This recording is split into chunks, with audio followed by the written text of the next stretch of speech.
when Black Stars is playing a game. 30 minutes to the kickoff, 15 minutes to the kickoff. That is why you see about 70% of the capacity being full. After the first 45 minutes, that is why you see the entire capacity being full. By now, we have about 50 minutes to the start of the kick. By stadium, it's about 35 to 75% full to capacity. You can see everywhere it's full. It tells you that Black Stars is bringing back the enthusiasm that Ghanaians want to see when it comes to association football in this country. And that is where it needs to take starting in our game. Black Stars is the real deal. And the point of it is that most of the supporters are in love with the current goalkeeper of the Black Stars. Benjamin Asare, 1, he's a Sotawale fan. 2, he's a local goalkeeper. 3, he's an Accra House of Folk goalkeeper. 4, he's the master of clean sheets. So you can see most of these supporters, when they come to this stadium, they fall in love with Benjamin Asare when they see him. So it's one of the reasons why most of these people want to come to the stadium and watch Black Stars game. And it's a person from, Legono, Sayo Sudoku area.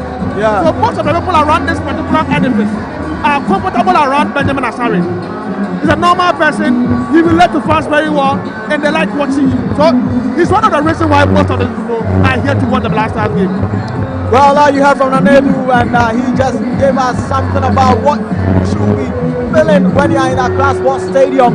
And man, I must tell you, looking at the fans here in the stadium, it's full to its brim, and we have about some couple of minutes left to the kickoff of this encounter between the Comoros and the Ghana Black Stars. And this is the last fixture of the World Cup qualifiers. And we start off with the beginning of the qualifiers so far, the Black Star journey from when they started with this World Cup qualifier. And we know how the journey has not been a smooth one, but when you're looking at the top, you see Black Stars at the top. Though it's not a smooth one, but you can see that, it's something that the Black Stars will love to finish it up in a nice way. We know that Comoros is a side that when we face them at about 3 or 4 times, and they have a way of making things difficult for Black Stars. But I'm sure tonight Ghana Black Stars know what is at stake, and definitely they are going to make this one a historical one. But let's start off with the qualifiers so far in terms of Ghana Black Stars. I think when you look at the qualifiers, we've lost only 1 game. And it's against the same opponent, the Comoros team. So aside we getting a bigger chance of qualifying, most of these players want a revenge against the Comoros team. They really want to win against them. You remember way back in 2021 AFCON, we lost to Comoros. That was a game Andre Dayo had a red card in that particular game. Comoros won against Ghana, and Ghana couldn't progress to the next round of the competition. We met them in the qualifiers. We lost the first game of the qualifier by 1-0 in Comoros. So in the last 2 games involving Ghana and Comoros, Comoros have been able to beat Ghana. So most of these players have a lot of founding memories when they are playing against Comoros, because they feel it's one of the smaller teams when it comes to African football. But they've been able to beat the Black Stars of Ghana in the last 2 editions when they are facing them. So most of them want that revenge. Well, I remember that particular AFCON. Andre Dayo was part of the squad. Thomas Partey was part of the squad. Jordan Ayew was part of the squad. Alexander Jiku was part of the squad. Daniel Amate was part of the squad. You remember Philip was part of that particular team, formerly of Dreams FC. He moved to Rio Ave in the Portuguese league. Baba Abdulrahman was part of that team. Gideon Mensah was part of that team. We have a lot of players who were playing for that particular team during that particular AFCON. We met them in the World Cup qualifier. In that particular game, Mohamed Kudus was part of that team. Abdul Saleh Ahmed was part of that team. Mohamed Salisu was part of that team. They were all part of that great team that went to Comoros, but they lost that particular game. Gideon Mensah was part of that team. Jordan Ayew was part of that team. So most of these players have played against Comoros before, and they lost that particular game. So they want to see this game as a revenge. Also, they want to end the qualifiers and give a Ghanaian a package to prepare themselves for the World Cup. So it's a massive game in our house today at Accra Sports Stadium. Ghana Comoros, on a good day, you say it's not a bigger festival when it comes to African football. Ghanaians want to see Ghana Nigeria, Ghana against Egypt, Ghana against Algeria, Ghana against Tunisia, Ghana against Morocco, Ghana against Ivory Coast, Ghana against Senegal. But because of what Comoros have been able to do to Ghana in recent times, it's like a World Cup final that we are playing today at Accra Stadium. That is what I'm saying. In the last 5 to 10 years, we've not experienced an atmosphere when it comes to the Accra Stadium game involving the Black Stars and any other opponents in this country. We mostly see this kind of things at the Babaya Stadium when Black Stars is on the national team in Kumasi. But this is the first time. We have about 40 minutes to the start of the game. My stadium is about 85% full to capacity, and Ghanaians are ready to see the Black Stars on. Kudos to the ESW administration, the Ghana Football Association. 6 years ago, the football in this country was nothing to write home about. Currently, Black Stars is coming back to the way back 2014 Black Stars team that we saw, 2010 Black Stars team that we saw, and 2006 Black Stars we saw. Massive atmosphere at Accra Sports Stadium. Massive atmosphere at Accra Sports Stadium, and the theme is bring back the love. And we just hope that the Ghana Black Stars are going to cap it up with a most sweet victory over Comoros. We are talking about the qualifiers so far for the Ghana Black Stars, and as Nanedu said, Ghana Black Stars have just lost only one game in the World Cup qualifiers, and it is against the side that we are about to meet them this evening, Comoros. So it tells you how this game is all about. Ghana topped the group, but a draw or a win is going to see Ghana through the World Cup, USA, Canada and Mexico. So we have about some minutes to get into the kickoff, but we are here at Accra Sports Stadium, and we will be bringing you live updates and a watch along of the Ghana Black Stars and the Comoros. And you can hear the fans. This is the fans just giving it all here, seeing the Ghana Black Stars players coming on the pitch. And man, this is massive. And look at how the fans are cheering the guys on as they got onto the field to do their last warm-up before kickoff time. Look at what the fans are doing here at Accra Sports Stadium. Most of these players hold the tickets of the Ghanaian fans to the next World Cup. Mexico, Canada and USA. Yeah. They know these players are the people who take their supporters to the World Cup. And most of these supporters here want to visit the World Cup and enjoy good football in America, especially America. Even though we are playing a tournament in Mexico, Canada and America, most of these fans want to go and support the Black Stars team in America. They want to support our Black Stars. We've seen the World Cup in 2006, what it brought into this Ghanaian economy. Yeah. We saw it in 2010, what it brought into this Ghanaian economy. 2014 the same, and the last World Cup. Yeah.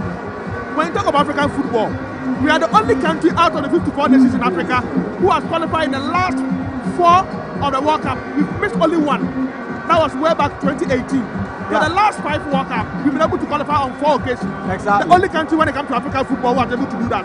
So it tells you, despite we having our difficulties in our game, this Black Stars team had what it takes to qualify Ghana to the World Cup. And most of these players played in the last edition of the World Cup. Mohamed Kudus, Jordan Ayew, Alexander Jiku, Mohamed Salisu, Gideon Mensah, Abdul Salis, Thomas Partey. They were all part of Kamadin Sulemana, Fatawi Shahabu. They were all part of Lawrence Atizigi. They were all part of the team that played in the last World Cup. So they know what it takes to play in the World Cup. And they really want to experience it again.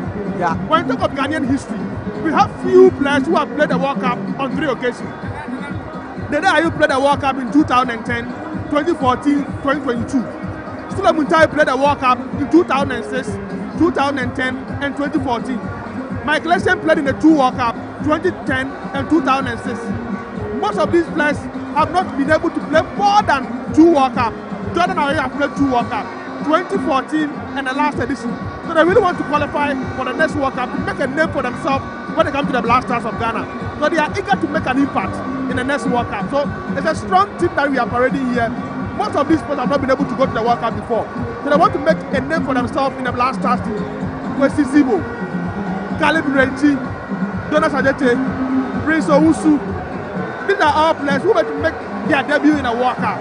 So this World Cup qualifier is very important to most of these players when they come to the Blasters of Ghana. So they want to qualify to the World Cup. It's a massive squad who are going to play against the Comoros team. Well, you heard from Nanedu giving us that history concerning the Ghana Black Stars, that the players know what is at stake, and all of them want to come to have a taste of the World Cup that will be staged in the United States of America, Canada, and Mexico. And so we're getting into how things have changed after the AFCON failure, and I know that Nanedu will be helping me with that. You know, the AFCON, Ghana Black Stars couldn't qualify, and it brought, like, if I should put it, a dent in the Black Star squad. But looking at failing for the AFCON and what they have learned and done, putting everything into the World Cup, and now they just have one foot in USA. But let's talk about what has changed after Ghana Black Stars failed to get into the AFCON. Nanedu. Personally, I think most of these players really want to play in the World Cup much more than the AFCON. I'm not saying they don't want to play in the AFCON, but when you compare the World Cup and the AFCON, they prefer going to the World Cup. When you look at the last 3 years of most of these players, they've made a big move to another club. Okay. So then are you moving from Crystal Palace to Leicester? You want to have a stay in this Leicester team. Mohamed Kudus making a move from Ajax Football Club to West Ham, now Tottenham Hotspur. They want to make a name for themselves in the English Premier League. But how we shall do the same. Most of these players. So I see most of these players as players who want to play in the World Cup much more than AFCON. I've always questioned the timing of the AFCON. This particular season, the AFCON will go on in December, January. That's the period most of these big clubs are playing competitive football when they come to European football. So most of these players in the Black Stars team prefers to play in the World Cup much more than the AFCON. That is why, personally, I think we couldn't qualify for the last World Cup, the last Nations Cup. But it's a World Cup call to the Black Stars team. We have a strong squad. What we need is the consistency in terms of the call-up and the setup. And I think if we couldn't qualify for this particular AFCON, the next one will go. But qualify for the World Cup, make an instant impact in the World Cup. And I see this squad going far. From the goalkeeping department to the number 11 player on the pitch, they have players. They don't lack in any department in the current Black Stars team. Even though we are not scoring a lot of goals in most of our games we play nowadays, but I think we have a strong squad to compete any other nation in the world. So we have a squad in our hands. We are likely to pick a win today in the game against Comoros. Comoros is a very disciplined side. From their former coach, who did a lot of work in the team, trained them before the current coach. They've prepared themselves in the last 4 years when it comes to African football. So they are ready to face Ghana, and we are ready to face them. So it's a big game in our hands that we are playing against Comoros today at Accra Sports Stadium. Big game playing with Comoros today at Accra Sports Stadium. And we will be seeing some of the key players that they'll be staging this game against Comoros so far in the World Cup qualifiers. We'll talk about key players like Jordan Ayew, looking at his goal involvement for Ghana Black Stars. Look at Thomas Partey too as well. We'll look at Antoine Semenyo. We'll look at also Kwesi Sibo, a new guy who has come into the midfield and is doing good things. We'll look at the goalkeeping department too as well. We have Benjamin Asare, who has been able to keep some decent amount of clean sheets for the Ghana Black Stars. And a couple of key players which we would like to discuss. We have barely about some minutes left. I should say we have about 14 minutes left. So we get into the kickoff between Ghana Black Stars and Comoros. Here we can see the players doing their warm-up. And Jordan Ayew, Kwesi Sibo, Thomas Partey, Antoine Semenyo, Jiku, all of them, they are there. When you look at the other side too, the Comoros players too are also doing their thing. And very soon, sooner or later, we will be getting into a business. But Nanedu, let's talk about the key players for Ghana Black Stars in terms of the World Cup qualifiers. We've seen some players that when we started with the World Cup qualifiers, they have made their name. And still, they keep on with the fire. I made mention of some couple of players, starting off with Jordan Ayew. and Thomas Partey and the likes. But let's start with Jordan Ayew. His goal involvement for Ghana Black Stars in this World Cup qualifiers. Let's talk about it. 7-7. 7 assists, 7 goals for Ghana Black Stars. Jordan Ayew, Nanaidu. In the last 15 years, he has been one of the key players in the Black Stars team. You know, Jordan made his debut for the Black Stars way back in ending of 2010. That is where he made his debut for the Black Stars of Ghana. So he has been around this team in the last 15 years when you talk of Ghana football. So one of the experienced guys in our team. Most of these players look up to him when they go to the Black Stars camp. He's a key player to our side. But I think in this current World Cup qualifier, his goal scoring rate has improved because of the kind of performance he's putting up. He had a hat-trick against Central African Republic in Ghana. He has scored against most of the teams in the group. Madagascar, Central African Republic away, and of course other teams in the qualifiers. So Jordan Ayew is one of the key players in our team, the captain of the side. The day Ayew, his senior brother, captained the Black Stars team to the World Cup. He's also on the verge of doing that with this current Black Stars team. So one of the few players in the team who is eager to make an impact in this particular game and make sure he writes his name in the history books of Ghana football as one of the captains who have been able to qualify the Black Stars of Ghana to the World Cup is Jordan Ayew. So I'm not really surprised. He's one of the top scorers when it comes to World Cup qualifier, both Africa and European football. And I think he's doing well for the Black Stars team. He's doing well for the Black Stars team. That is Jordan Ayew. Looking at his goal involvement, 7 goals and 7 assists for the Ghana Black Stars. Now let's talk about Thomas Partey too as well. We know he has also done some crucial stuff for Ghana Black Stars. In crucial moments, that is where you see Thomas Partey popping up to show his his nature and his resilience nature and his attributes for the Ghana Black Stars. Thomas Partey involvement in the World Cup qualifiers. Nanedi, what can you say about him too as well? When you look at the Black Stars team, one of the few players, his commitment level when it comes to performance in the Black Stars team is the same as Thomas Partey. The reason why most Ghanaians don't really like him in the Black Stars team is because it doesn't do a lot of hard working in the midfield. But in terms of the total output, what we see playing for Arsenal, Villarreal and the likes, we normally see the same thing in the Black Stars team. But because most of the players around him are not the same as players we play against in the English Premier League and of course in the Spanish La Liga, we try to compare those players' performance together with the Black Stars team. But he's one of the few players in the Black Stars team. He's very competent in the Black Stars squad. He's a normal player, very good player. Style of play is the same. Give him the ball, you know what to do with the ball. He passes well. On a few occasions, when it matters most, he goes forward to score goals for the Black Stars of Ghana. So Thomas Partey, he's one of the very influential players in the Black Stars team. He used to be the deputy captain the day Ayew. After the day Ayew, the coach decided to get captain to Jordan Ayew. He's not worried. He's a normal player in the team. And he has been consistent since Jordan Ayew became the captain of the side. But in terms of his commitment to the Black Stars team and his influence in the Black Stars team, Thomas Partey is one of the key players to the Black Stars of Ghana. Thomas Partey is one of the key players for Ghana Black Stars.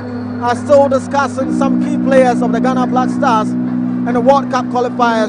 Now let's talk about the star boy that a lot of people know him for, Kudus Mohammed.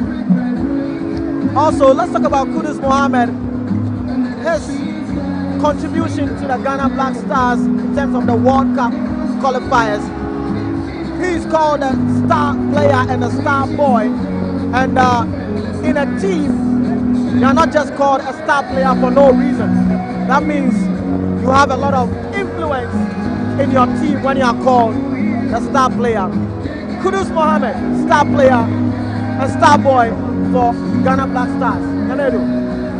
Yeah, when you look at the current Black Stars team, one of the few players on the pitch, most of these fans come here to watch him, is Mohamed Kudus. They see him week in, week out in the English Premier League, doing wonders for no other team than Tottenham Hotspur, who won the Europa League last season, and they will be competing in the top level of European football this particular season. They've started playing the Champions League already.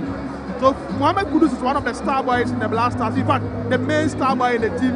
And he's one person, when he hold on to the ball, most of these fans, you see them, ranting very high on him.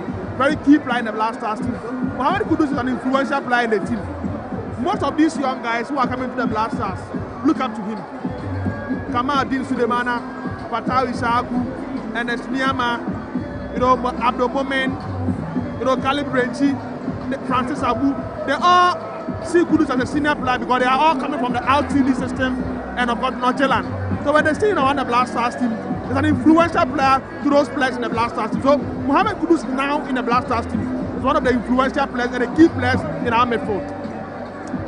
Kudus Mohamed is one of the most influential players when you talk about the current generation of the Ghana Black Stars team. And let's get into another player who, when you look at his play with his team in England, talking about Antoine Semenyo, and you see that what he does with his club, he tries as much as possible to also do the same when he comes to his country.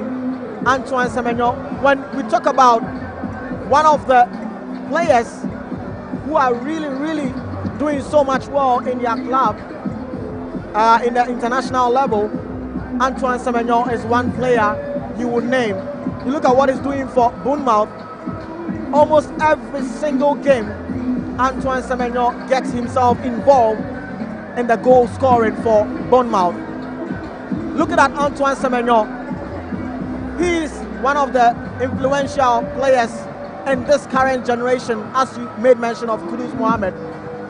Let's discuss Antoine Semenyo, what he's also bringing into the Ghana Black Stars team.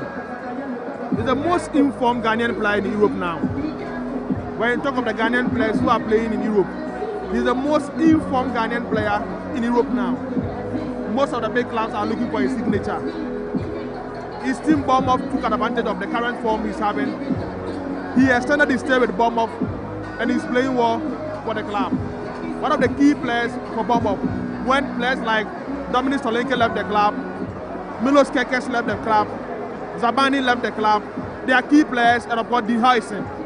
Antoine Semenyo has become the most important player in the Bournemouth team, and he has been consistent since last season. So when I speak about he's the most informed Ghanaian player in Europe now, you know where I'm coming from. When you look at the current season that is going on in the English Premier League, after Erling Haaland, he's now the top scorer in the English Premier League after Erling Haaland. It tells you he's very influential in the Bournemouth team and of course the English Premier League. So the problem we have with some of these players when it comes to the Black Stars of Ghana is most of these players that they are playing with, the likes of Semenyo and Mark Williams and the likes, they don't have fine details about the players they are playing with in the Black Stars setup. That is why the form that you see in their respective clubs, you don't see the same kind of form when it comes to national football. And it's not Ghana alone. Most of the national teams find themselves in a situation like this. With those women find themselves in a situation like this in the Nigerian team. But Tomani the same.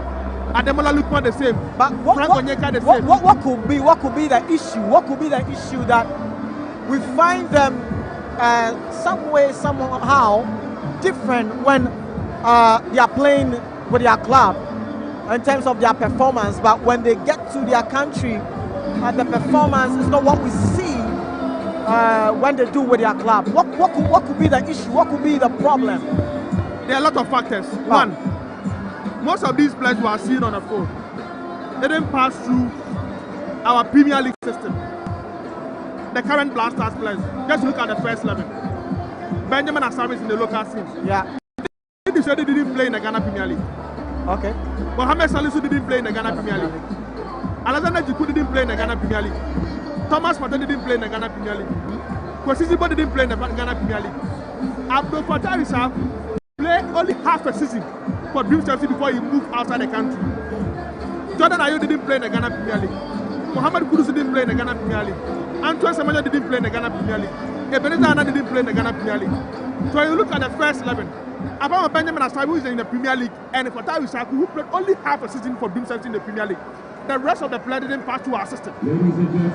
We only located them when they are playing for their respective clubs in Europe. So that commitment and the cohesion among them and the other players in the Black Stars, we don't see them when they are playing. Unlike the previous years, Mike Lesson played with Sulali Muntari in Liberty Professionals. Mike Lesson played against credit. 7 appeared in under 23 team in 2004.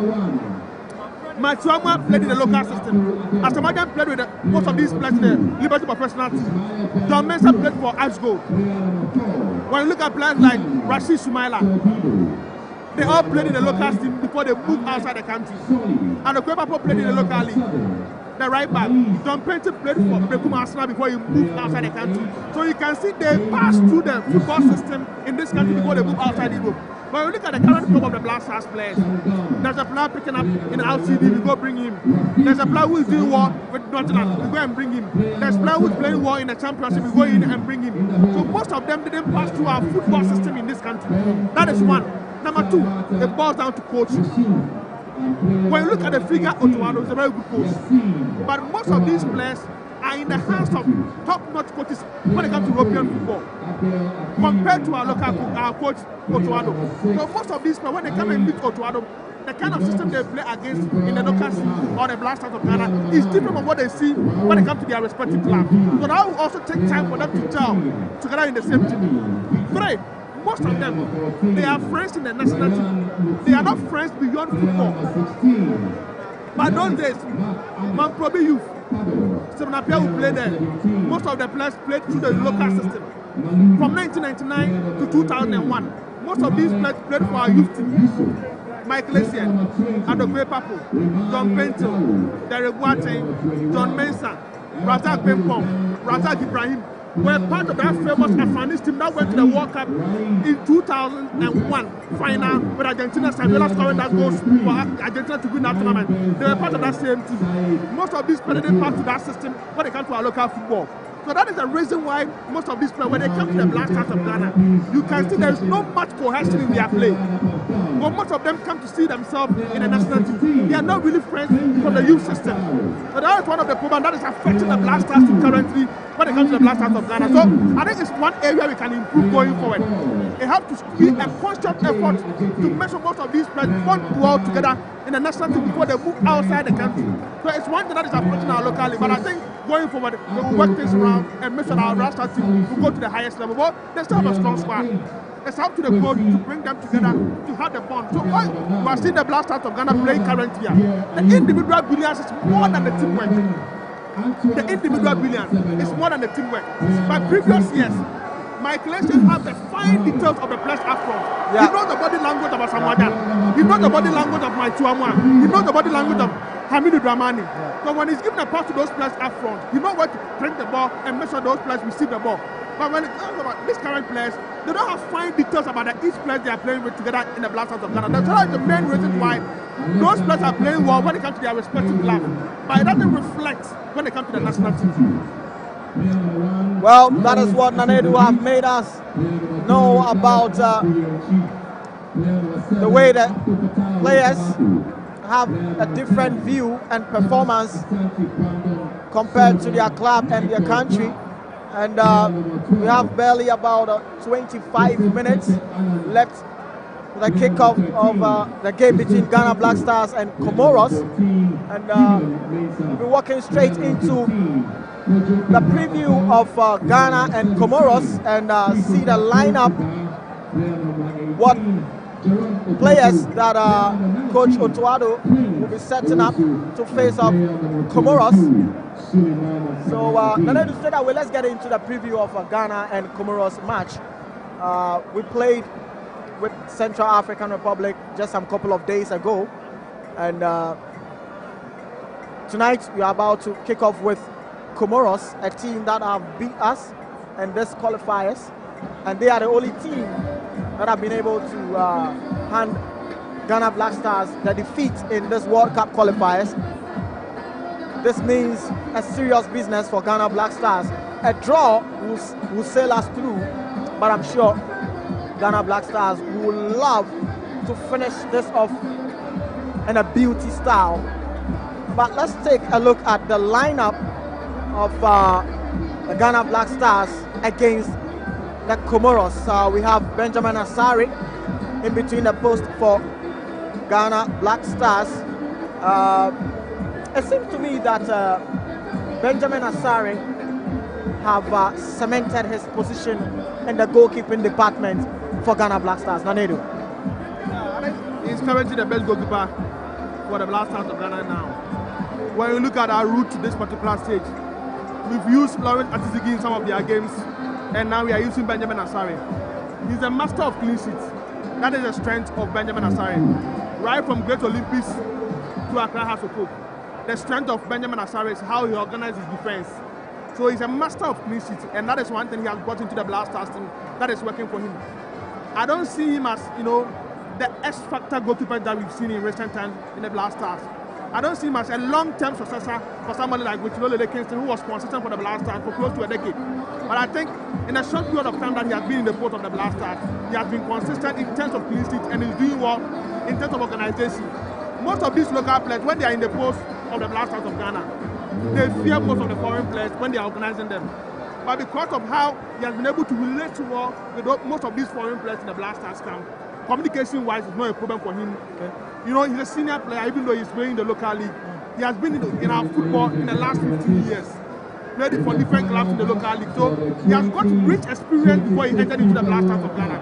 He entered the states before he entered into the Black Stars of Ghana. So that experience is there for him when he's in the post of the Black Stars and it's working for him. So Benjamin Asare now, I can say, is a reliable number 1 goalkeeper for the Black Stars of Ghana. Reliable number 1 goalkeeper for the Ghana Black Stars, Benjamin Asare, in between the sticks for Ghana Black Stars.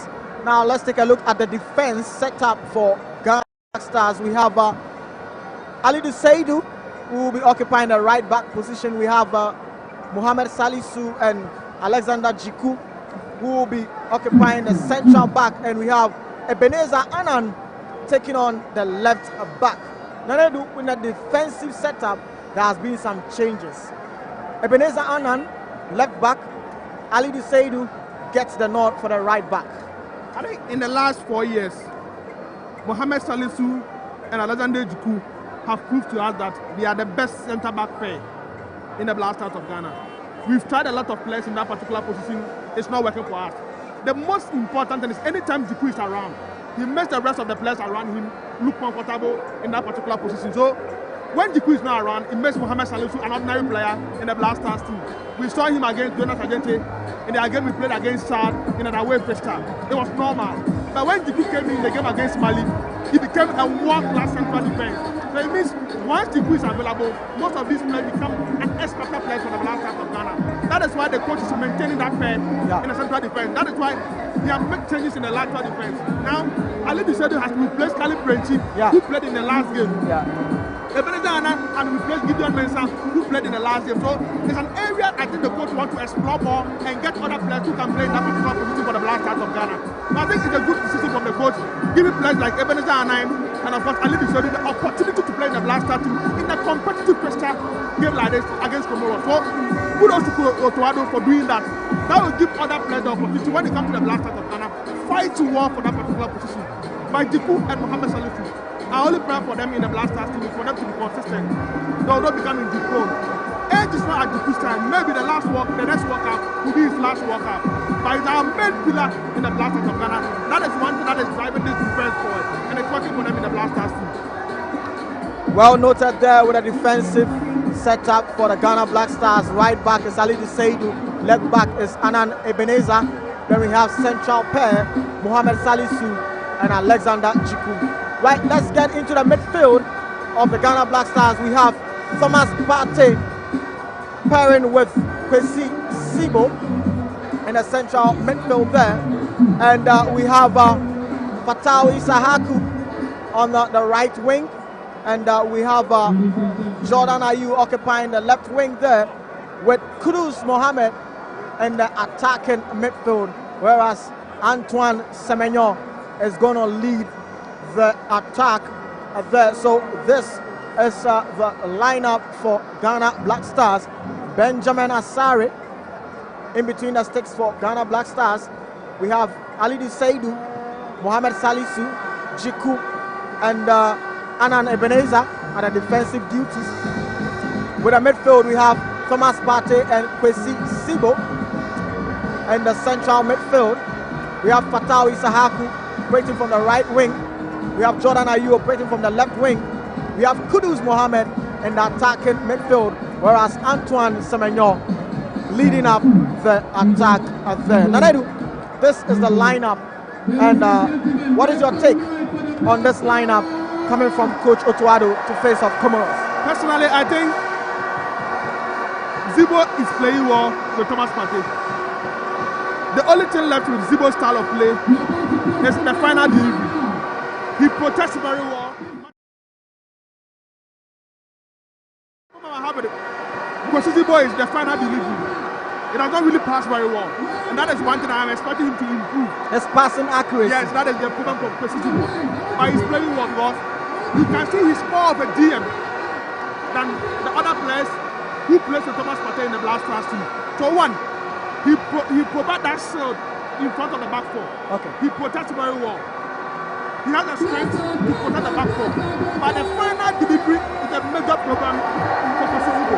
So if Koscielny is able to improve on that, he will be the best player for Thomas Partey because that particular position has been a position that anytime the Black Stars of Ghana have that one player who is there for us, from Michael Essien to Anthony Anai, to Thomas Partey, to Abdul Salis, to Efri Akwa, to Buba Akwakasu.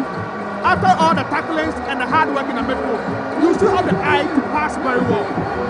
Way back in 2010, go and look at the pass from Kodasama to Asamadan when he scored against that famous team, Angola. In 2015, after that, we went to the final. Buba Akwakasu against Algeria to Asamadan. The defensive midfielders to know the body language of the striker of the Black Stars team. And I think that is one thing Zibo is lacking. He plays well, he protects well, but he doesn't pass well. If he's able to improve on that side, he will be one of the best in that particular position for the Black Stars of Ghana. Well, that is what Nanedu can also say about Kwesi Zibo, particularly in the central midfield pairing with Thomas Partey. But let's take a look at the attacking wise of the Ghana Black Stars. We have Antoine Semenyo leading the attack for Ghana Black Stars. Well, with our last match with Central African Republic, I didn't see much of Antoine Semenyo, a player who is doing so well in his club, that is Bournemouth, which we thought he's going to transcend that into the national team. But Central African Republic match, we didn't see much from Antoine Semenyo. While hoping that tonight he'll lead in the attack, we're going to see a different Antoine Semenyo. Manedu. Personally, I expect Joseph Pentu to start in the position that Fatah Isaku is starting. I see Joseph Pentu as a direct player from the right wing. He moves direct and he crosses direct. Fatah Isaku will cut into the left foot and cross. By that time, when you have a solid defense in the opposition side, he can protect and make sure he defends well against the Black Stars of Ghana. For Antoine Semenyo, Mohamed Kudus and Jordan, I don't really have problem when it comes to their position in the Black Stars team. But I prefer the Stone Pentu, who is in the current form in the MLS, to start in the right side of our attack in the Black Stars team, much more than Fatah Isaku. Semenyo, I'm expecting him today to score. To get a good game today from the left side. One of the informed players in the English Premier League, I'm expecting today to bring that form from his club to the Black Stars team. So I'm expecting Antoine Semenyo to be the key player in the Black Stars team in today's game. The same as Kudus Mohamed and of course Jordan Ayew. Fatah Isaku, that is where I have problem in terms of the setup. I would prefer Joseph Pentu starting in that particular position than Fatah Isaku. But it's still a strong lineup the coach has presented in today's game to face Comoros at Accra Sports Stadium. Well, that is what we are about to witness, how Antoine Semenyo is going to show his attacking prowess against Comoros for tonight's fixture of the World Cup qualifier. This is the last fixture of the World Cup qualifier, and Ghana Black Stars will be facing off with Comoros at Accra Sports Stadium. A draw will see Ghana Black Stars through, but definitely Ghana Black Stars is going to cap it up with a victory over Comoros. Now, let's look at Fatah Isaku, Kudus Mohamed, and Jordan Ayew. Jordan Ayew in the Central African Republic, he was on the score sheet. When you look at Kudus Mohamed, provided an assist, and when you look at Fatah Isaku, he was injured for a long time, but he's back and you look at what he's doing with his club, Leicester City, he has come back and he is going to operate in his favorite position, cutting in from the right wing. Let's look at these attackers that I've mentioned their name: Fatawi Sahaku, Jordan Ayew, and Kudus Mohammed. What kind of play are we going to see from these guys that I've mentioned? I remember 4 years ago in the match decider involving Ghana and Nigeria in their quest to qualify for the World Cup. All these three players were the starting lineup for the Blasters of Ghana against Nigeria. Fatawi Sahaku was operating on the right side.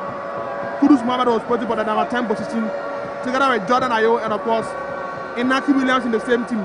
In that game, Baba Idrisu was part of the team, and of course Thomas Partey was also part of that particular team that played against Nigeria, both in Ghana, Kumasi, and of course in Nigeria. So it's good we've maintained most of these players who played in that crucial qualifier against Nigeria in the same setup against Comoros today at Accra Sports Stadium. Fatawi Sahaku is playing well for Leicester. He's scoring from a long range in a championship and he's playing well. The same as Kudus Mohammed. Before this particular international break, he gave an assist in the game against Leeds United, of course scored in that particular game against Leeds United. So he's in a super form playing well. The same as Antoine Semenyo. For you to score 2 goals against no other team like Liverpool Football Club, it makes you are making a big statement when it comes to European football. Now I'm expecting most of these players to bring their respective form that they have in their respective clubs into the Blasters of Ghana. Jordan Ayew, in the last game against Central African Republic, he scored a crucial goal for the Blasters of Ghana. And I'm expecting him to replicate the same form in the game against Comoros today at Accra Sports Stadium. So we still have a strong lineup that is facing against Comoros today at Accra Sports Stadium. I'm expecting this team to score at least 4 or 5 goals today at Accra Sports Stadium. Expecting the team to score at least 4 or 5 goals. Looking at the lineup here, and very soon we will be getting into the kickoff of this match, and you can see that the players are getting on the pitch, and that is the substitute players getting on the bench, and very soon the starting lineup will also get on the pitch and we will get the game starting. But let's take a look at the formation that Coach Otuado will be getting into this game. We've seen the lineup, but this lineup seems to be a 4-2-3-1 formation. And 4-2-3-1 formation, we know that this is a formation that on paper is 4-2-3-1, but when the players get on the pitch and they start to play, the formation varies. Nanedu. It's a 4-2-3-1. Going forward, it can metaphors to 4-3-3 because of how the team set up. When Kudus moved to the midfield to join Thomas Partey and Zibo, it turns into a midfield trio. When Fatawi Sahaku, Antoine Semenyo and Jordan rotate among themselves up front, it becomes a typical front three for the Blasters of Ghana. So I see it a 4-2-3-1, where can metaphors to a 4-3-3 in a Blasters setup today at Accra Sports. It's a strong lineup. Otuado, in games that you want to score more, you normally see him using that particular position. In games that you want to score less and protect the back four, he moved to the back three. When we are defending, turns to the back 5. So in this game, because of the setup that Coach Otuado is bringing today at Accra Sports, I see him scoring more goals right from the first 45 minutes to the second half, and of course, second 45 minutes of the game. So the Blasters of Ghana today, I don't see them scoring less than 4 goals today at Accra Sports Stadium.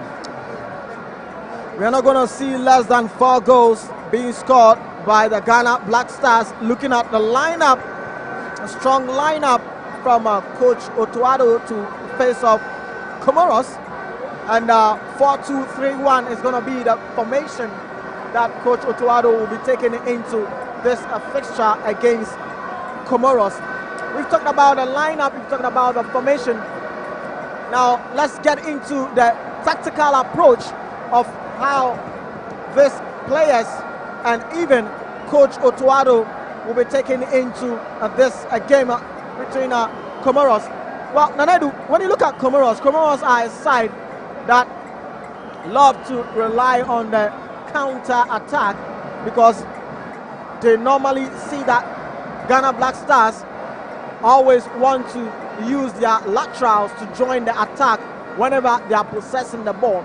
And Comoros, the last time Ghana Black Stars faced with them, that Ghana Black Stars lost that game, you could see that it was just the laterals that when they see Ghana Black Stars using on the attack, then Comoros will also be doing what? Using the counter attack on the defense of Ghana Black Stars. Let's look at the tactical approach that this time Coach Otuado and the players will be using against Comoros. Nanedu. It's a strong lineup and tactical approach. Otuado in games like this would like to explore more up front, to put more pressure on the opponent defense. And I'll not be surprised in today's game, in the first 15 minutes of the game, he will put that pressure on this Comoros team to score that goal. That Ghanaians will have that mentality that that goal is taking us to the World Cup. So most of these players would like to do well and make sure in the first 15-20 minutes of the first half, you score that particular goal for the Black Stars of Ghana, especially when Kudus is attacking, Patal is attacking, and of course Antoine Semenyo try to run into spaces and receive passes from the midfielders. And that is one thing that will work for the Black Stars team up front today against the Comoros team. So there's still a strong lineup, and in terms of tactical position of these players, I'm expecting most of these players up front to rotate among themselves in the front three. In some cases, Jordan will move back, Antoine Semenyo will move to the center position role for the Black Stars of Ghana. Patal will drift to the midfield and shoot from afar for the Black Stars team. So in the front three, all of them can shoot from afar, all of them can enter to the 18-yard box and make an instant impact for the Black Stars of Ghana. So I'm expecting more goals, especially 2 goals in the first 45 minutes of the game. That is what we are about to witness. And folks, if you're joining us on YouTube, then you can hear the feeling of what is going on here at the Accra Sports Stadium. It is the players who are making their way onto the pitch, Ghana Black Stars and Comoros, and this is incredibly beautiful sight here at the Accra Sports Stadium. And you can see the Black Stars and the Comoros players right on the field now, and Black Stars are in their yellow jersey, as well as Comoros are in their green jersey. And it seems that this yellow jersey of Ghana Black Stars has come to stay. Most Ghanaians have been calling for this yellow jersey for a very long time.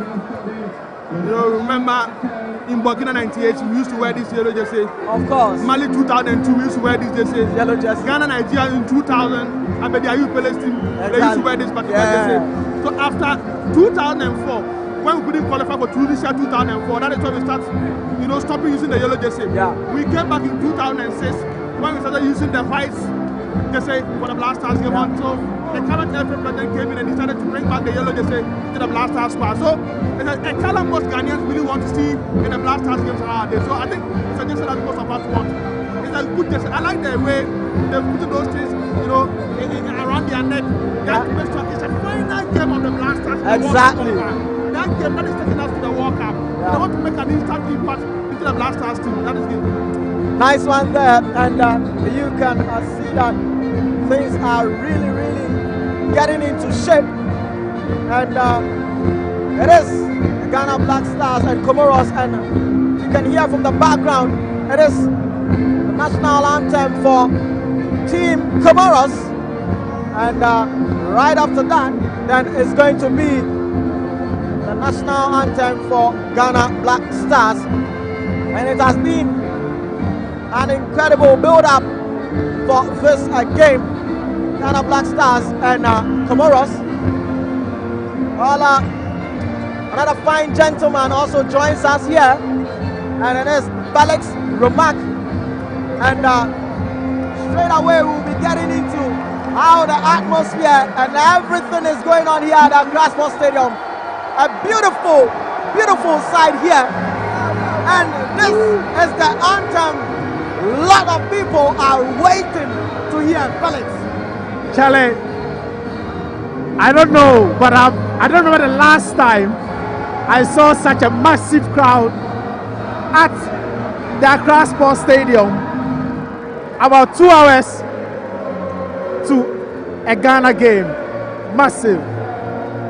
Fearless honesty and how far so raises oppressors with all our will and mine forevermore. And how far so raises mountains of mercy. Lord, I will and mine forevermore. Wow! Wow! Wow, wow, wow, wow. Such an incredible moment here at Accra Sports Stadium. And man, the stadium is full. The stadium is full, man. You know, you can be at home watching, but this kind of atmosphere here at Accra Sports Stadium is massive, massive, massive. Well, Felix, joining us here, and we talked about the build-up and the formation and the lineup and the tactical approach. Nanedu made me aware that first 15 to 20 minutes, Black Stars should just get a goal or two on Comoros. He is saying that this is a strong lineup coming from Coach Otuado. Despite a draw will see us through, but he feels Coach Otuado wants to cap this with a sweet victory. You know something? I'm here for three things: qualification, win, and revenge. That's right. I want us to win. I want us to qualify. But we need to make sure that we put Comoros where they belong. They've been a thorn in our flesh for some time now. In Cameroon and even in these qualifiers. So it is important that we pay them back the evil they did to us in match day 1, the evil they did to us way back in Cameroon. I'm expecting 6-5 goals in this game. I don't care and I don't mind how they do it. If they want to give me all 6 goals in the opening 45 minutes, I don't mind. If they want to do it 3 in the first half, 3 in the second half, I don't mind. I'm here. They should feast on Comoros. They should give us the goals. We are ready to party. We are ready to celebrate. We are ready to party. We are ready to celebrate. That is the words coming from Felix Romac. And yes, indeed, we are ready to party and we are ready to celebrate. In case you just join us on YouTube, this is the watch along and live update of what will be happening at Accra Sports Stadium. Ghana Black Stars taking on Comoros. This is the last fixture of the World Cup qualifiers. Well, Felix, looking at the lineup, there has been some new name. Anan Ebenezer at the left back side, and we have Ali Seidu also coming to change Caleb Urenchi at the right back. These are guys that when we faced off with Central African Republic, they were not included in the starting lineup. But there has been a change getting into this game against Comoros. What do you make of this? If you look at the lineup, it looks like Otuado is going for a 3-back. I see Jiku in between Salisu at the left side of the defense, and then Anan would be at the right side of the defense. So 3 at the back, it means that Alidu and then what's the name? Ebenezer Anan will be the wing backs. But I'm expecting them to be very direct. I'm expecting them to attack. I'm expecting them to add up to the numbers in midfield. But it also means that when we lose possession of the ball and we are tracking back, it becomes a defensive 5 at the back. That is perfect. I am not in favor of those 3 backs at home, but this is a game that I'm expecting us to dominate and win convincingly. A game you're expecting to dominate and win convincingly, and the match is underway where Comoros just had that kickoff there, but the ball is out of throw, and I'm expecting that at this time is Ghana Black Stars who have a throw in favor of them. When you look at the Comoros team, they love to run. They love to give a lot of pressure on any team they face off. And that is something that I keep saying, that in as much as we want to score them more goals, but we should be watchful of our defensive duties. These Comoros guys can turn anything into a counter-attack and beat you. And that is something I'm looking forward for the Ghanaian defense to set up a good defense against this Comoros side. Felix. Well, I think we have about 4 of the players that are playing this team who have faced Comoros before. So they know how dangerous they are. They know how good they are. Way back when we played them at the AFCON in Cameroon. So, and in fact, they've been a very good team. And one of the reasons why they didn't have a very good qualification in the World Cup is because at a point they stopped playing their games at home. Their last game against Madagascar was in Ivory Coast. Yeah. And that was the reason why they couldn't get the needed results. They are a very good team, but if you look at the pedigree of the two teams on the field, if you look at the players that are available to both teams, the individual quality is telling in the Ghana side. And that is why, even if things go very difficult for both teams, I'm expecting the individual quality to tell at the end of the game. Expecting the individual quality to tell at the end of the game, and it is Ghana Black Stars who are trying to build up from the back, and it's just been Kudus Mohammed showing his individual brilliance there, but it is Ghana Black Stars who is trying as much as possible to keep possession of the ball, just to try and open up the defense of the Comoros team, and it's just beautiful to see this.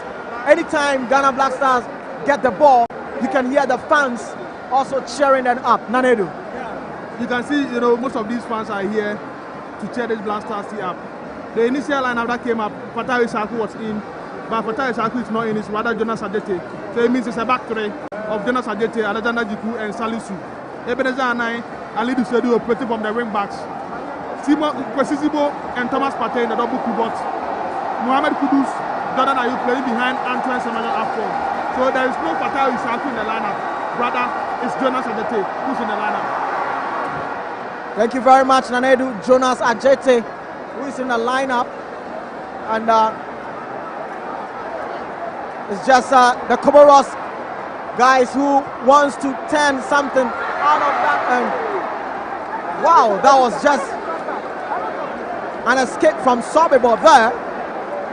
Felix, I told you one thing, that these Comoros guys are very good with their counter attacking, and that is something that I'm looking how the Ghana defense can set up. They just got something out of nothing. The counter-attacking from Comoros is something that Ghana defense should look out for. Ghana were a bit lucky there because they had numbers up front trying to score from a set piece, which was the corner, and then the Comoro guys had a counter-attack. But we need to be very mindful. Just I think some few minutes ago you were talking about how deadly they can be on a counter-attack, and we saw it there. Lucky for them, lucky for Black Stars, as you say, there was nobody in there to connect that cross from the left side. It's still Comoros who have the ball, and this defensive duties from Ghana Black Stars, it is the Comoros who will be looking forward to seeing if they can get something out of the right side of Ghana Black Stars, but the ball still in possession with the Ghana Black Stars, and they are trying as much as possible to keep up possession to get something out of Comoros team. That was a very good pass. Good pass there, but Antoine Semenyo couldn't really get there on time. You see, that was a very good pass from Kudus, and I'm sure a lot of Ghanaians have been calling for Kudus to kind of release the ball as quickly as possible and very precise. And that's exactly what he did in there. And today, I must say, I'm hoping that Antoine Semenyo that shows up today is the one actually that plays for Bournemouth. That's what a lot of people are looking forward, because they didn't really see him in the Central African Republic game. They didn't really see Antoine Semenyo, the attacking prowess that we know of him from Bournemouth, but a lot of people are eager to see him show that prowess in this game against Comoros. If I have to be very honest with you, I don't think I've been really impressed with Antoine in the Black Stars jersey. I don't know, it could be the tactical system that he finds himself in, but it's been a very, very tough national duty for Antoine Semenyo. He's having a very fine, fantastic season with Bournemouth. Last season was superb for Bournemouth. This season has been one of the most outstanding players in the EPL. But we haven't really seen that quality when it comes to playing for the Black Stars. Could it be that the tactical approach from the Ghana Black Stars, looking at the kind of formation that we play as compared to Bournemouth? In Bournemouth, you see him operating from the left wing there, cutting in and joining the attack. But here, Ghana Black Stars, he leads up the attack. Could it be that formation that is not making us see him when he gets to his national duties? You know, that could also be a factor. But then again, if you look at Antoine misses a lot of chances. You see, I always say this, a lot of Ghanaians don't watch most of Bournemouth's game. They only watch, Antoine Semenyo should go, Mamingo should go. But Antoine is somebody who misses a lot of chances. He should be a player who scores 15, 20 goals a season. Wow. But he misses a lot of chances. Let me tell you, in the game against Comoros away, in the opening 15 minutes of that game, he had a very good chance. Ghana should have taken the league way in Comoros, but he missed it. Even at Accra Sports Stadium, he's found himself in a very good position, but he's been awful. So that is Antoine Semenyo for you, but at least we should be getting a lot of goals from him with the chances that we create for him here at the Black Stars. So there's a tactical aspect of it, because we shouldn't also forget that at Bournemouth, there are two different sets of players. The players and the quality that he plays with are totally different. But it is also upon the coach to create an atmosphere for him to strive whenever he's playing for the Black Stars. So that is what we are going to get from Antoine Semenyo if he shows up with his attack and prowess in this game against Comoros. Well, so far so good. We've done about 8 minutes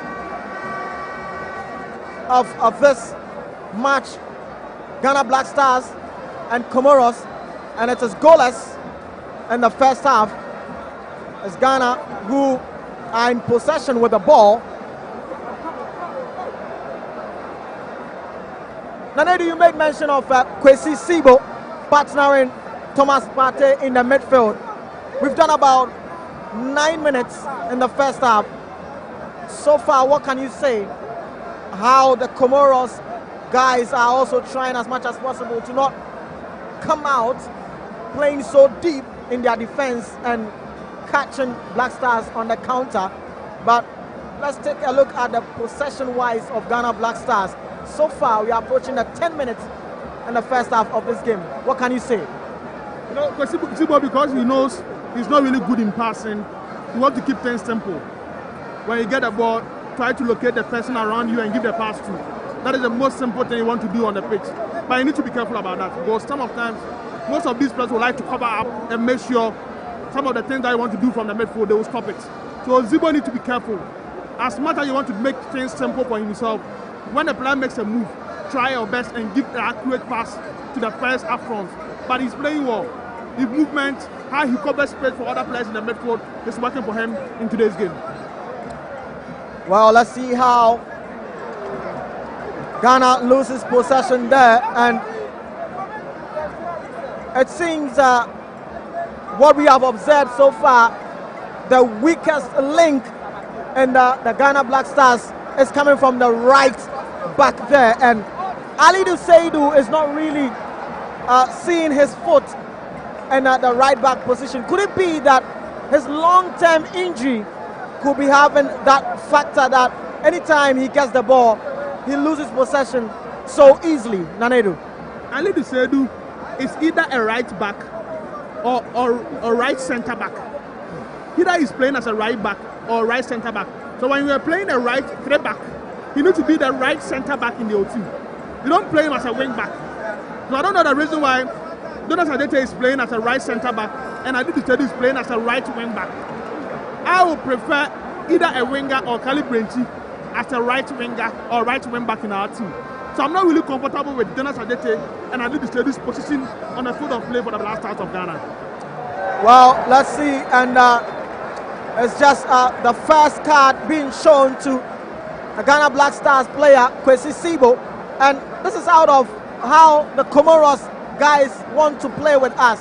They will definitely want to get something out of the Ghana Black Stars team, and that was a chance that Kwesi Sibo need to stop that Comoros player? Felix? Well, I think it was a needless foul. He shouldn't have tackled him. He should have allowed him. He was the only one in possession, and we had about 4 Black Star players, defenders, waiting to help in defense. So I think it was a needless tackle from Sibo, especially when you are playing as a central midfielder. It means that he has to be very cautious now that he's gotten a card in about 11 minutes of the game. Needless tackle coming from Kwesi Sibo there, and he's the first player getting into the books when of we're the playing the referee. home game and the first 15 minutes of the home team, you get a yellow card.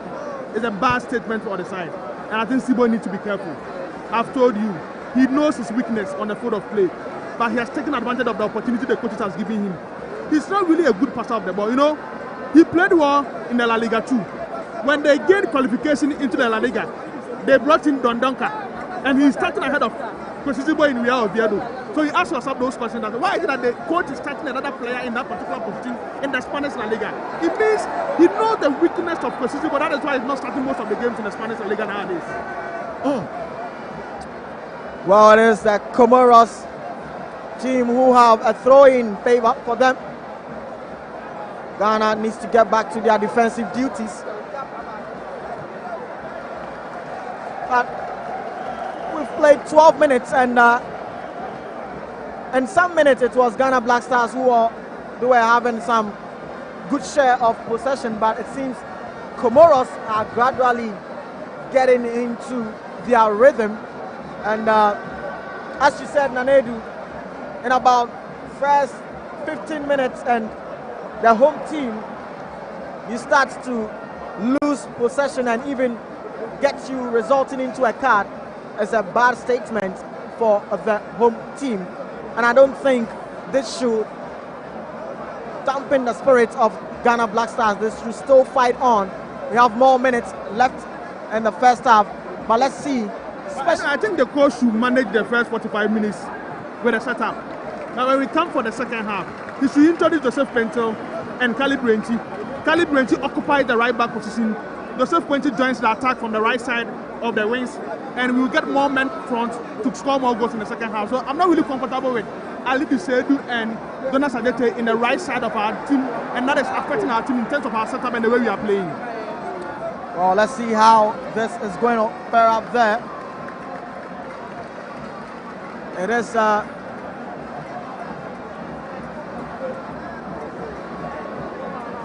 goal kick for Ghana Black Stars.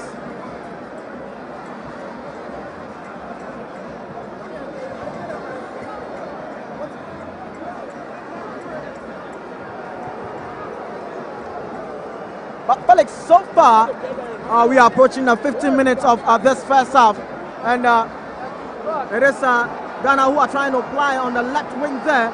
Let's see if this can result into something. Oh, that was a good cross there, but no one was in the 18-yard box. That was quite disappointing because I don't know if it was Ebenezer Nana who crossed the ball. He went in with a very decent cross, and I was expecting us to have a good number inside the box to be able to connect that particular cross, but there was nobody in there to connect from that cross. Well, it's early days yet, but we are looking to see how Ghana Black Stars were trying to set their pressure on Comoros, but that was some good vision there from Thomas Partey, but no one was there. Both teams are playing without any pressure on them because Comoros knew very well that if either lose or win, they are not going anywhere. Ghana knows very well that the qualification has been booked, so they are also not under pressure. But like I said, we should be scoring them. We can't keep losing to Comoros. We can't keep drawing against them. We need to put them at their level, and that is why I'm expecting us to put up a very good performance this evening at Accra Sports Stadium. We need to put up a good performance against Comoros. The fans are here in their numbers, but they are just eager to see the ball getting into the net of Comoros. And you can hear them roaring, cheering up for Ghana Black Stars. Ghana Black Stars in the ball possession, trying to build up from the back, but some good pressing there from the Comoros attackers, they are always on the verge to pile pressure anytime Ghana Black Stars want to build up from the back. And that is a good note from the Comoros team. They don't want Ghana Black Stars to have that ball possession. They always want to press them and see if they can get something out of. I think they know, when Ghana will score, it will pass through either Thomas Partey or Mohamed Kudus. So they are really man-marking Thomas Partey and Mohamed Kudus not to give the best of passes in the midfield for our team. And that is one thing the Comoros team is doing very well in the first 15 minutes of the game. I think Thomas Partey should avail himself at where there is no more Comoros players attacking him. That is where he can get the strength of this team and get a result for us. So you need to put more men forward and make sure he scores. Putting more men forward so we can score, but it is Comoros who have a corner. Good defending there from Alexander Jiku. I don't know what this team would have done without Jiku. Anytime he's not available, anytime he's out injured, we lose a lot in defense. Exactly. His experience, his leadership, he's been a very exceptional servant for the Blaster. A lot of people that are players that are not born. Apart from Jiku and Mohamed Salisu, the rest of our central defenders that we call into the Blaster team are normal players. Oh, of course. Going to the World Cup, we need to start looking for players when Jiku and Salisu are not there, they can play for the Blasters. The Ajete and the Lice are average. They are below average. They are not the world-class players that we need to go to the World Cup. I totally agree with you. And if you look at Ghana, in our previous World Cup, apart from, let's say, the one in Qatar, we've always gone to World Cup with solid centre-back. We had John Mensah, we had Sami Kufuor. The thing that was making that trick for us during those World Cup is anytime you have one central defender from the local league who give those foreign players that needed competition. In 2006, you remember, it was Sila Iliasu who was giving John Mensah and Sami Kufuor that competition. In 2010, it was Liade who was giving them that competition. In 2014, it was Rashid Jumala who was giving that team that competition. Only the last World Cup that we didn't have a local central defender who went to the World Cup with the team. So the previous today, we are having that central defender from the local league. That competition in the last team.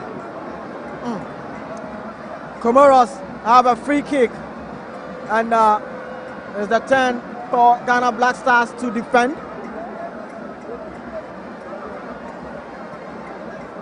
Well, I agree with you guys that with our central back pair, Alexander Jiku and Salisu Mohammed, we need to get another pair that is just in the same hands of Benjamin Asare. And you can hear the fans. Benjamin Asare gathering up the ball, and the fans are just loving that. I wish I could ask Nanedu what was the quality of that ball. This morning when I woke up, the first message I saw on my phone was Benjamin Asare. Was it a haircut?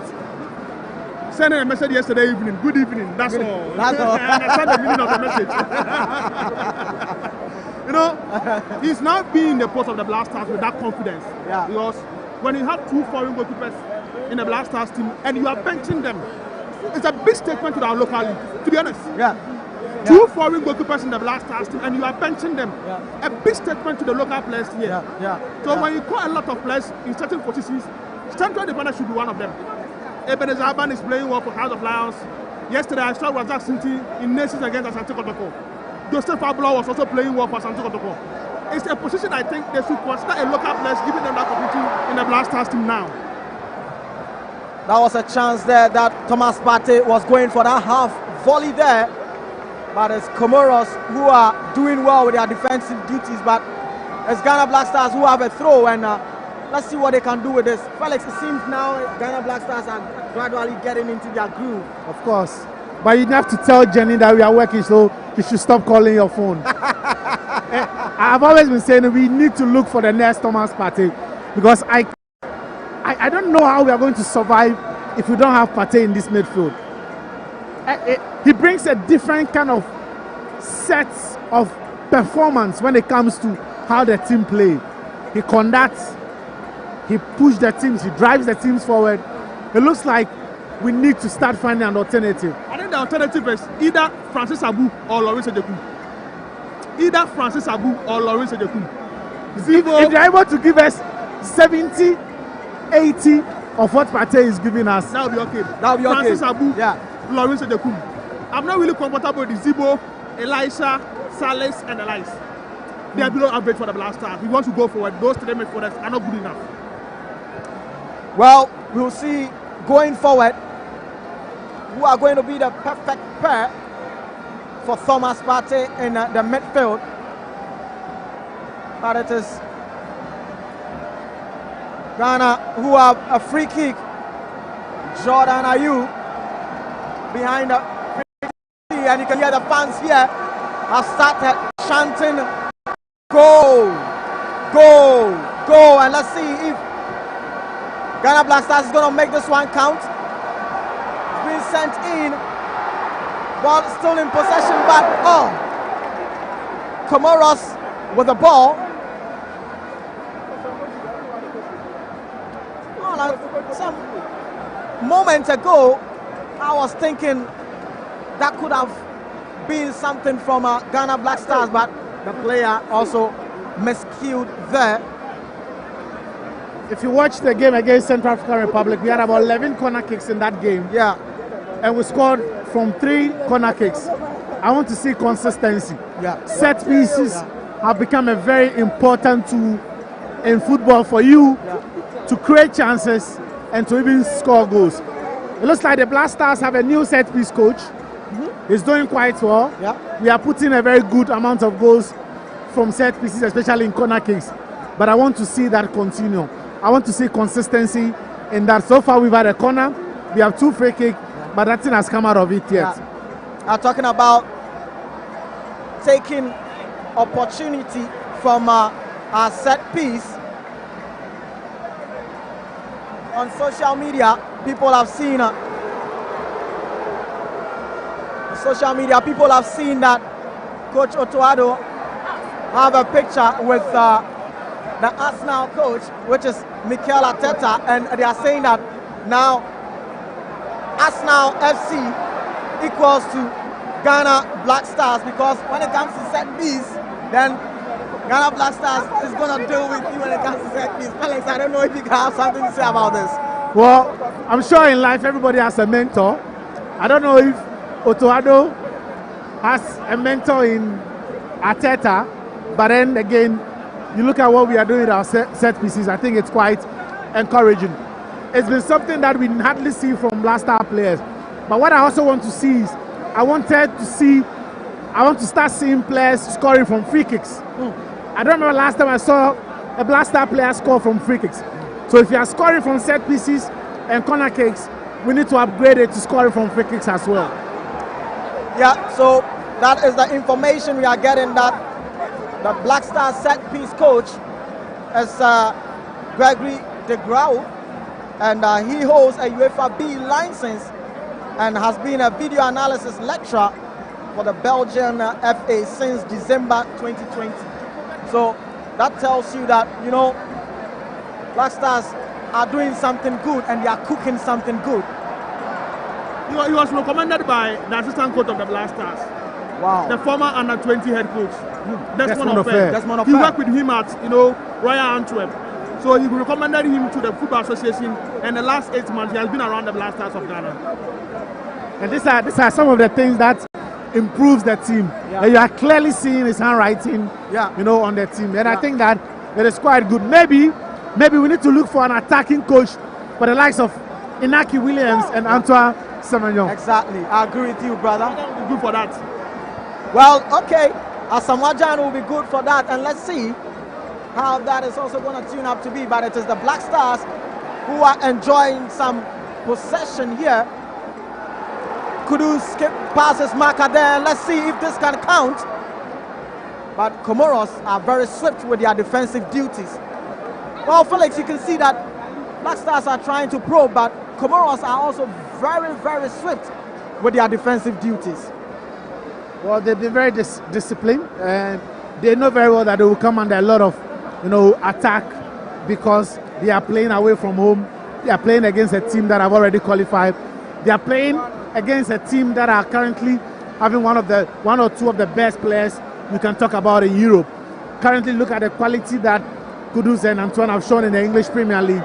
They have the qualities, and that's what they've shown so far in the qualifier. So they know very well that they will come under a lot of attack, but so far they've been very disciplined and they've defended very well.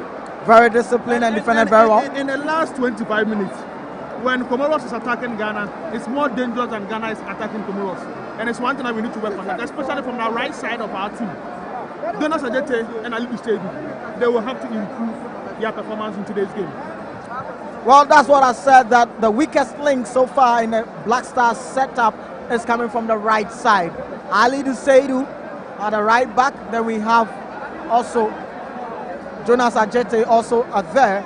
And I don't know if it has to boil down to communication between these two players.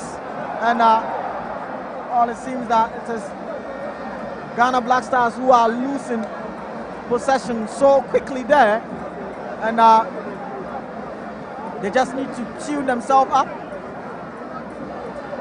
We are done about 27 minutes of the first half. And it's still Ghana Black Stars 0, Comoros 0. Good piece of skill there from Thomas Partey from midfield for Ghana Black Stars. But the ball couldn't really get onto anyone in the box there. Not really anything to say from the Black Stars point of view. If I should say, it has been a ding-dong affair. But Kudus still with the ball, and let's see if this that 1-2 from Jordan and Kudus was very sweet, but once again the disciplined nature coming from Comoros team in their defensive duties has been part tonight, Felix. Of course, but that was a very lovely move between the exchange between Kudus and then Jordan Ayew. That was very, very good. But the swift awareness of the Comoros defender, had to stop a very fine move from the Black Stars. But like I'm saying, when you give a quick passing sequence, it sometimes unsettles defenders and midfielders, and that is exactly what happened. But kudos to Thomas Partey. He first got the ball. Look out for Kudus. Kudus one-on-one exchange with Jordan Ayew, but a good intervention from the Comoros defense altered the Ghana goal in that particular sequence of play. We are approaching 30 minutes of this game, and referee whistles for an infringement, and it's going to go in favor of Comoros. Has been a ding-dong affair. Not really seeing the attacking pressure from Ghana Black Stars on the defense of Comoros. But as Nanedu said, anytime Comoros attack, you can feel the pressure on the Ghana defense, especially when they are using the right side of the Ghanaian defense.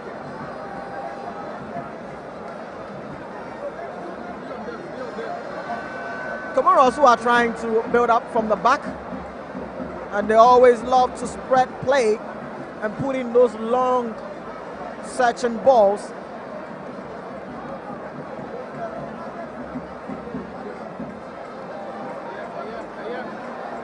But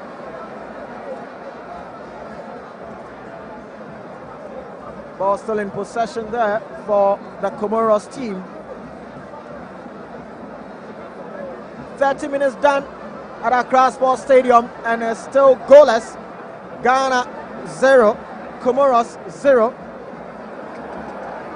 And it's Comoros who, anytime they lose the possession, they always come running at you to get back the possession. Felix. Yeah, that is a team that has been well coached to press and recover possession as quickly as possible when you lose it. There are a lot of coaches who go by the 6 seconds rule. When you lose the ball in 6 seconds, you should be getting it back. And that is exactly what they are doing. They are trying to press as quickly as possible.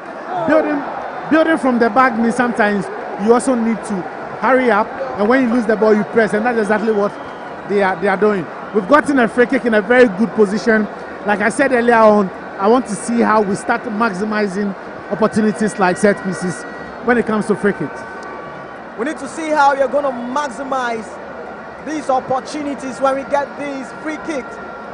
Moment ago, it was Jordan Ayew who had that beautiful display there, dribbled past his marker and won a free kick for Ghana Black Stars in a very promising area, and when delivered well, Ghana might get a goal from this. Felix. I'm a bit surprised Antoine is not standing there as one of the likelihood takers of the free kicks, because he's been on free kick duty for Bournemouth in the English Premier League. In fact, this season he has scored from a free kick as well. So I'm quite surprised that he's not standing in there. But this too, I'm sure he will be an in-swinger and probably be hoping that somebody gets his head towards it. Well, Kudus get that one in, and let's see. Ball still in possession for the Ghana Black Stars. Still is Ghana who in possession, cross put in, but no one was there to get that cross. Ball is still with the Ghana Black Stars, and they want to get something out of the Comoros defense. The defense of Comoros are very solid so far in this game. And then we've done about 32 minutes, and Ghana Black Stars are probing, but we are not really getting the final third to make use of that to even call it a goal. What have you seen so far? When we are playing the back three, we don't score more goals in our game. The back three, when you are defending, turns into a back five. So it's more of a defensive tactics than an offensive tactics. So in the back three system, we don't score more goals in the Black Stars game. And that is one area we need to improve on that. One area we need to improve on that. And the ball still with the Ghana Black Stars. Good play there from the Ghana Black Stars, but they lost possession again. But the ball gets back to Ghana Black Stars, and this they are going to start from the back. Many a times you see that Ghana probing, but then again you see our passing accuracy not really meeting up to that standard when we get to the final third. But this time it's Antoine Semenyo who shoots, but then again the accuracy was lacking there, but it had a touch on a Comoros defender, and Ghana wins a corner. Let's see what they can do with this. Nanedu. This is why the training regime that the set piece coaches has done around the team coming to bear. How Jordan will do that corner kick, and players who go into the 16-yard box to connect it into the goal. That is why it makes the Black Stars in danger compared to the game we played on Wednesday. So let's try and get at least a goal from this set piece, and let's see what will happen. Let's see if we can get a goal from this corner kick for Ghana Black Stars, and the fans here are up on their feet, wanting to see what will happen from this corner kick from Ghana Black Stars. Jordan Ayew behind. He gets the ball rolling in, but it's the Comoros defenders who clears the ball out of danger zone.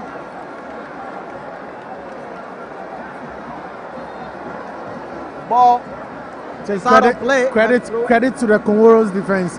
They've defended very well. They've been very solid. They've defended the set pieces as well. But I'm beginning to like the fact that we look like a threat when it comes to set pieces. We are getting into good areas. The deliveries into the 18-yard balls had been very, very perfect. And I believe that with time, the more we get such chances, the more we are going to get an opening goal. It could be from corner, it could be from free kick, but I love the way we are passing the ball very, very well. I think one of the positives we can take from the opening 35 minutes of the game is the fact that we are passing the ball very, very well. But we need to start creating clear-cut chances in this game. Good play there from Kwesi Sibo in the midfield, and it's Ghana Black Stars who are getting into their rhythm, and Comoros are not really coming out. But it's good from Ghana Black Stars, starting to build up from the back. Comoros, ball in possession with Ghana Black Stars. Let's see if Jordan can get through. And is this going to be a goal for Ghana? Hey! Oh! That was some good individual brilliance there from Jordan Ayew. But the delivery and the accuracy lacked a bit. That could have been goal number 1 for Ghana Black Stars. Felix. That was a very poor finishing. But, you know, like I was saying, I love the passing. Jordan got into a very good position. I wasn't expecting him to pass the ball. He should have opened up his body and then go for the far right post. But he was expecting to find a teammate inside the 12-yard box for a simple tapping. But the best option would have been for him to open up his body and go for the far post. Best option should have opened up his body to go for the far post there. But it's been some good display from the Ghana Black Stars. And ball still with Ghana Black Stars, and they are trying to hide their way from the right-hand side.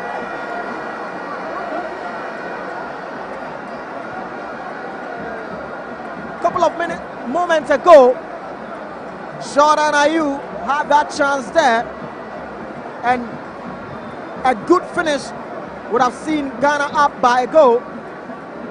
He went for the pass and no one was there to tap in that ball. But temporal halt here at Accra Sports Stadium. A goalkeeper for Comoros is down, and you can see the Ghana Black Stars players also coming together to have a water break and some pep talk. But elsewhere, there's Mali who are up by a goal against Madagascar. Felix, elsewhere, things are happening. But I can tell you that a lot of... I don't think anybody here in the stadium or those watching at home are worried about what is happening in Bamako. We are already go. And Mali have even scored another goal. Oh, really? But we don't care what happened in that game. We are home and dry. Yeah. We are here to have fun. It's party time here. The job has already been done last week. So we are good to go. Well, Madagascar is at a second position there. And so if they lose to Mali, then that even gives us that secure moment. No, but we already qualified some days ago. Yeah. All right, things are happening. Others are also checking their investments. Well, Nanedu will be chipping us in on how the investment is going so far. Nanedu. Good win for Mali. Mali are doing something good in Bamako. They are up by 2 goals against Madagascar. But here at the Accra Sports Stadium, we've done 39 minutes. It's Ghana 0, Comoros 0. Felix. You see why it is always important to book qualification as early as possible. Yeah. It's almost 40 minutes. If this was a must-win game, there will be so much pressure and tension, not just on the field of play, but inside the stands. But we are not scoring. We haven't created a lot of chances.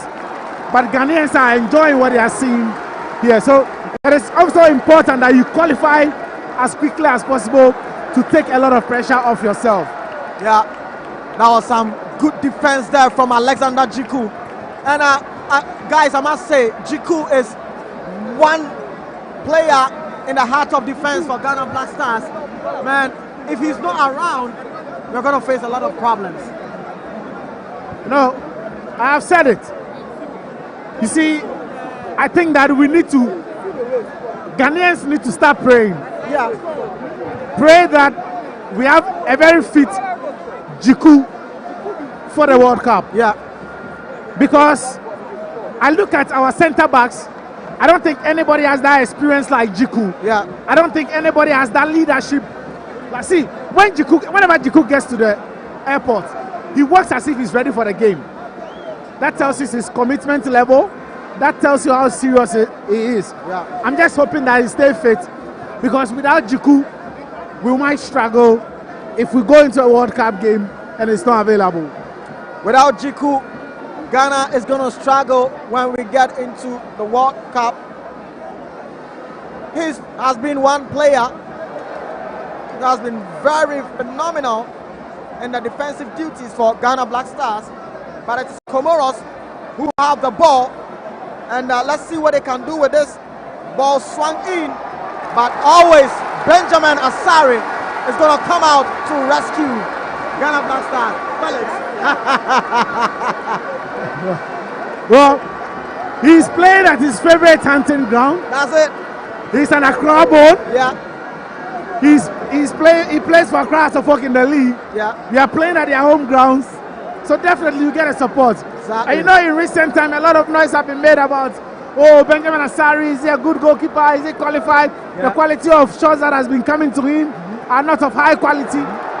But so far, it's been good. Ball was swung in there, but no one to get that good delivery.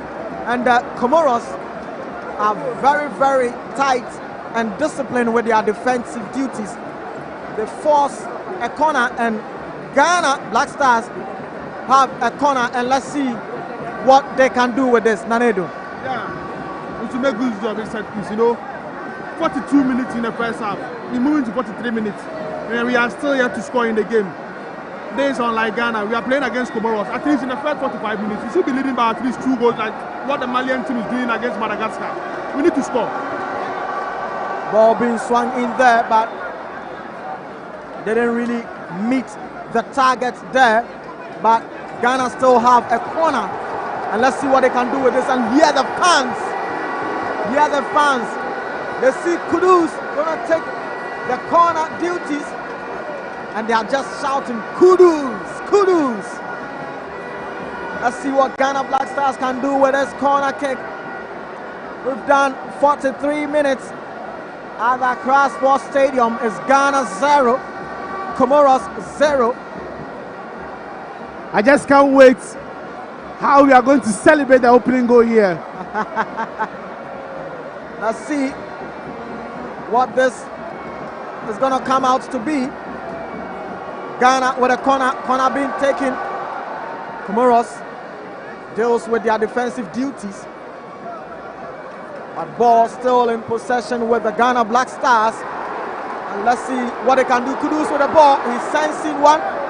But it is Comoros who want to get. And that was some good tracking back there from Antoine Semenyo. Of course, excellent. Hardly do you see attack-minded players tracking back to help, you know, in defense. Yeah. And that shows his strength and his commitment. That is very, very good from Antoine Semenyo. Yeah, very good from Antoine Semenyo, tracking back there with his defensive duties, winning the ball for Ghana Black Stars, and Black Stars in possession with the ball. But Comoros are very, very solid with their defensive duties, and they are in possession with the ball. But Anedo, I must say, so far I've been impressed with the defensive duties coming from Comoros. We have done about 44 minutes, and they have managed to prevent Ghana Black Stars from getting the ball passing their net. They are not a bad side. They don't score more goals. That is why we don't see Comoros scoring more goals when it comes to their qualified games. But they are a very good side, very well composed side. They play to a rehearsed pattern from a coach, and from the deep of their midfield, they try to locate the best players around them to give the best passes to their players. So they are not a bad side.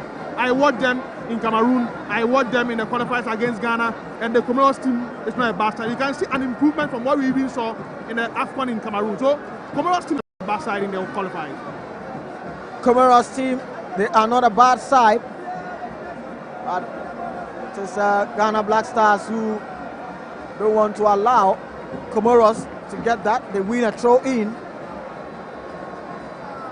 45 minutes done at Accra Sports Stadium, and it's Ghana 0, Comoros 0.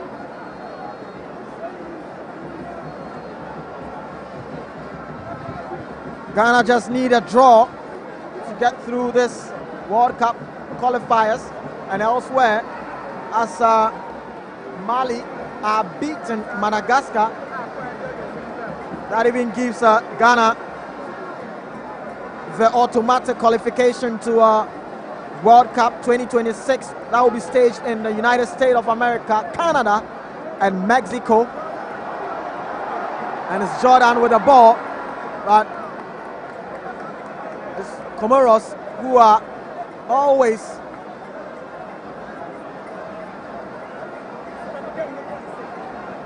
trying as much as possible to prevent Jordan from getting through their defense. So far, so good for Ghana Black Stars, but that was a long drive there. Didn't really hit the target, but that creates that awareness there from the Ghana Black Stars. It's a nice try from Jonas Adjeti. That is the best kick I've seen in today's game in the first 45 minutes. A nice try from the Basel defender. Well, that is it. The referee brings the end to the first half of the game between Ghana Black Stars, and no one has been able to register a goal. Ghana 0, Comoros 0. Guys, first half, what do you have to say about the first half performance? Well, a bit disappointed because I wanted to see goals, especially from the Black Stars, but we haven't created clear-cut no chances in the game. A couple of set pieces that was well defended by the Comoros team, but so far I think that we will need to start making the chances that we are getting count, especially from the set pieces. Well, that is coming from Felix, saying that we need to get the chances coming from the set pieces. Nanedu, first half, Ghana 0, Comoros 0. Your take?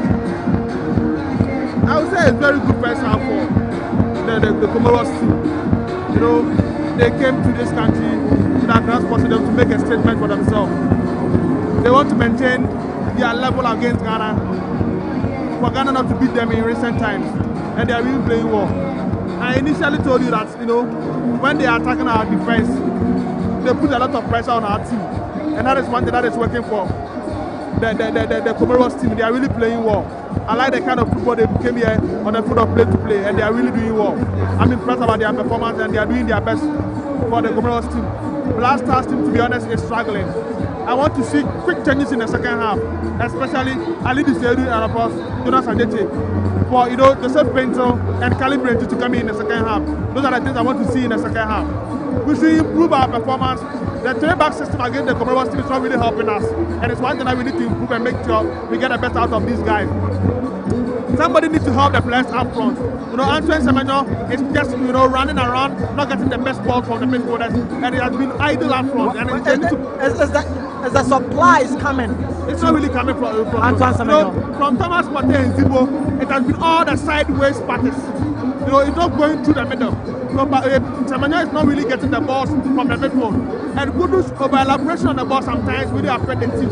You know, we need to do the simple things when they're getting forward for our team. So that is one few things that is not helping us in the first 45 minutes. Well, let's take a look at the right side of Ghana Black Stars, particularly the defensive side. Looking at Ali Seidu at the right back position there. Have you been impressed so far in the first half? Looking at the right full defense of Ali Seidu, have you been impressed so far? I'm not really impressed about his performance in the first 45 minutes together with Jonas Adjeti. You know, apart from the last kick that Jonas Adjeti did, he has not really impressed me in the first 45 minutes of the game. He needs to improve. Me personally, in the second half, I would not be surprised if Calibrate and Joseph Pinto comes in the second half to remove those two players from our team. They have not really impressed me today. Tiku is quite okay, Salisu is quite okay, Thomas Partey is quite okay, you know, Zibo is okay. You know, by Jordan, Semenyo, Mohamed Kudu need to put more pressure on the opponent defense and get at least a goal in the first 50 minutes of the second half. Right, joining me here is my other brother. A lot of people know him as Blackgate. Well, he's not black, but I don't know why he chose that nickname, Blackgate. You can see he's a fair guy, but he said he calls himself Blackgate. Blackgate, you know, the first half, a scoreless draw, and a lot of people were feeling that at the end of the first 45 minutes, Ghana should be up by a goal or two. But that is not the case. But your take for the first 45 minutes. Some people are saying that Comoros are very good with their defensive duties. Others too are saying that the supplies are not really getting into the attacking side for Ghana Black Stars. Others too are saying that our right-hand side of the defensive duties has been the weakest link so far in the first 45 minutes. Blackgate, what's your take? Well, if you look at the game, the approach by the Comorans, they pick a clue from how the Black Stars were hitting other opponents in the group stages so far. If you look at the main outlets of the Black Stars in the qualifying series was on set pieces. In that first half, the Black Stars had about 5 set pieces on corner kicks and free kicks. Comoros were resolute. They stood their ground. They managed to deal with Ghana on the aerial balls. And on 1 or 2 occasions, they cut Ghana out at premium range on both flanks of the wing backs, where we have Ebenezer Annan and then Ali Dusedu. Ali Dusedu in particular looks so suspect this evening. He has been rusty. His decision makings are not the best in this particular game. I wouldn't be surprised if the coach would think about substituting him in the second half. Because if you look at the way Comoros are playing, they knew very well that coming to Ghana, they are not going to get enough decent chances. And the few ones that they get, they have to maximize them. And they've targeted our right wing back position. And Ali Dusedu hasn't recovered in the entire first 45 minutes. For the Black Stars, our main outlet of goals has to be Jordan Ayew and then Kudus. Anytime Kudus has the ball, they always try to make Kudus turn his back to Poe. They don't want him to face the foe where he can get that kind of nimble trickery here and there. Either he will score or create assist for somebody. Jordan has picked a clue from it. He has swapped positions with Semenyo. He puts Semenyo to the top. He is hugging the other touchline and trying to play like a free roll in between, dropping deep, picking up balls, and on 1 or 2 occasions we've seen what he has brought on board. But Comoros has been very resolute. They play very compact football. They've been very tactical. They've not given away a lot to the Black Stars to hurt them. And if you look at this game, the Black Stars will have to be quicker in transition. When they pick the ball, the movement of the ball onto the wings and into central attacking positions has to be smart. And that second eye to pick the runs of the attacking players into the attacking channels has to be spot on. If not, they'll find it extremely difficult to break down this stubborn Comoros team here at Accra Sports Stadium. That is coming from Blackgate, and this is what we need to do. Otherwise, it's going to be difficult to break this stubborn Comoros. They've been able to hold Ghana Black Stars in the first 45 minutes to a goalless draw, and we'll see how second half is going to unfold. Others surely will be calling for some substitution, especially at the right back there. But let's look at the tactical approach and how on paper some were saying that it's 4-2-3-1. Some people were saying that it's 3-back system and 5 with the wing backs making 5 and then 2 and then 1. Okay, so that is what he went into the first half. He started with a 3-5-2 formation, with variations of 4-3-3 or 4-4-2. You understand? So Jonas Ajete, Alexander Tiko and Mo Salisu make up the back three. Then you have Ebenezer Annan and Alidu Seidu making up the wing backs, supporting Kwesi Sibo and Thomas Partey. Then you have Kudus, Jordan and Antoine Semenyo. You understand? So sometimes they leave only Semenyo on top. That's how come Jordan is dropping deep, Kudus is dropping deep. But it's the second round, and sometimes you see the strikers making the move. They've got to be quick in the transition. They've got to play accurate ball into the attacking channels, and they have to maximize the few chances that they have. One thing that I was so impressed about is the mental fortitude of Jordan. Anytime he picks the ball, he's not ready to play the ball backward. He's ready to turn his markers and run direct at goal. It's only a matter of time that Ghana will head it. But trust me, the Comoros guys have played a very compact, efficient game here. If it is not working, then we have Kamaldeen Sulemana, Fatal Abdul Isaku. All of them can come on board to give us different dynamics and then different permutations in terms of how we'll be able to head these Comoros guys here at Accra Sports Stadium? Well, we look at some guys that Central African Republic, they were not part of the lineup. That is Ali Seidu, Ebenezer Anan, and Jonas Acheti. But let's assess them. The first 45 minutes, let's assess Ebenezer Anan, Jonas Acheti, and Ali Seidu. First up, if you are to assess them, what's going to be your take on these players? I think Ebenezer Anna has been pretty decent. He never gave out enough at the other side because the Comoros guys find it difficult to go there, because when you play with Jordan on the same flank, you always track back to come and help you, you understand? But if you look at Jeku, Salisu, and Ebenezer, the chap spotted number 4 JC, which happens to be Ebenezer Anan, he has been pretty decent with the way he came up with the mobbing. See, Ali Dusedi is a quality player. I know he came back from just an ACL injury, but he should warm himself into the game. He has played in bigger crowds like this before. He shouldn't be overridden by the occasion. I know he'll come back, but if he doesn't take time, he'll be substituted out of the game. Well, that is the assessment coming from Alidu Ajete and Ebenezer Anan. But let's talk about Benjamin Asare. Let's talk about his coordination and organization at the back for Ghana Black Stars. Your take on Benjamin Asare? He has been pretty decent ever since he started mounting the goalpost for the Black Stars. This is 4th World Cup qualifier. He conceded only 1 goal against Chad, which wasn't his doing. It was a deflected ball. But this evening, you saw anytime he grabs the ball, look at the cheers from the fans. Yeah. That means they have some sort of confidence in him. Exactly. And he has not let them down. I think he has been pretty decent in terms of the way he controls the back four.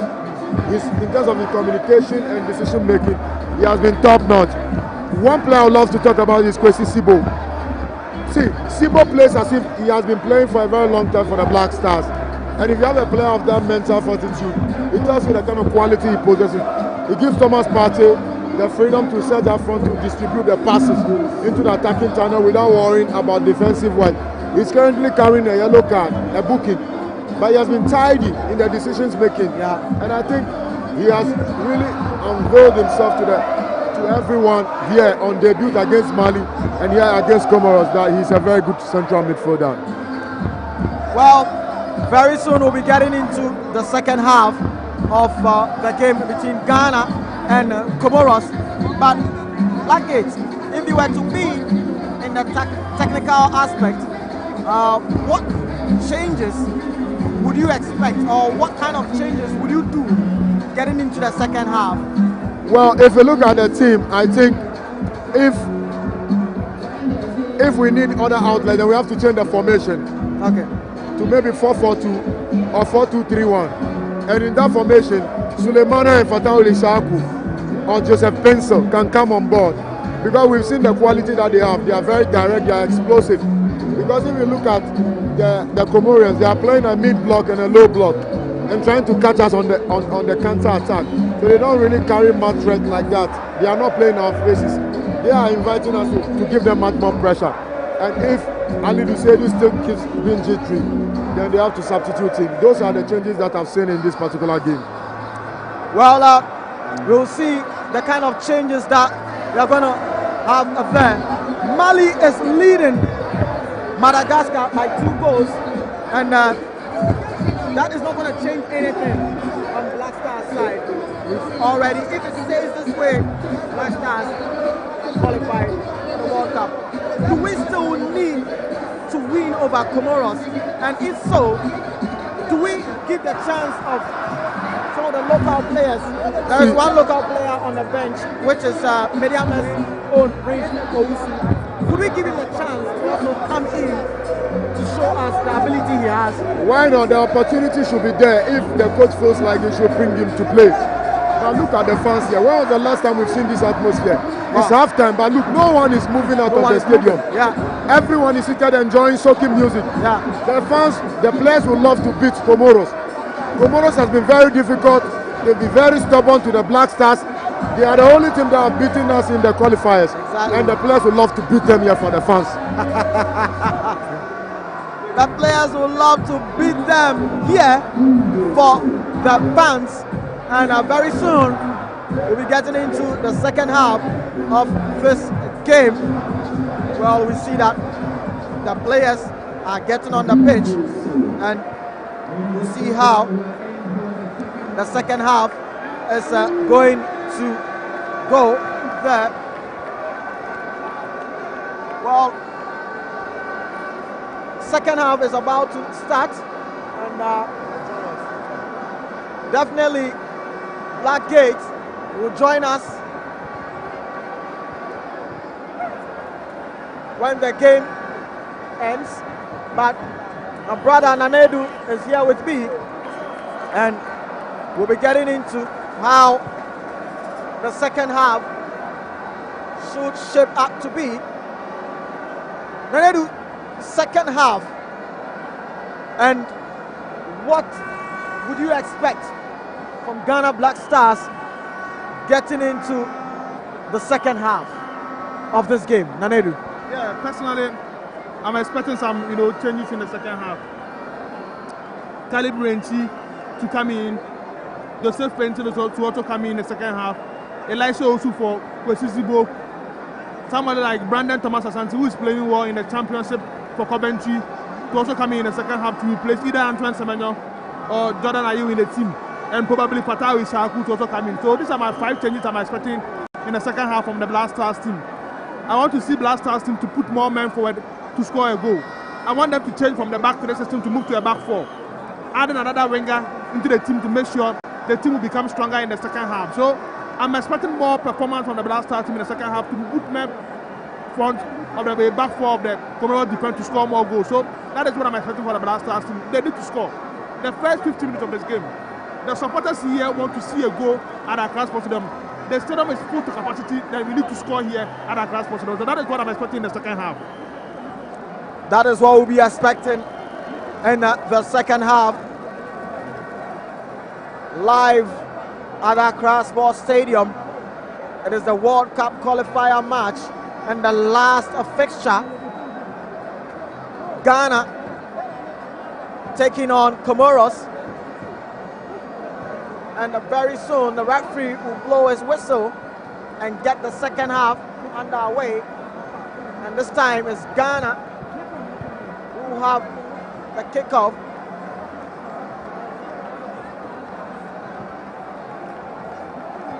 Comoros have done some changes, and maybe they have seen what Ghana Black Stars are capable of doing, and here we go, second half underway, and it's the Black Stars who are enjoying possession of the ball, trying to build up from the back, and switch of play there from Black Stars.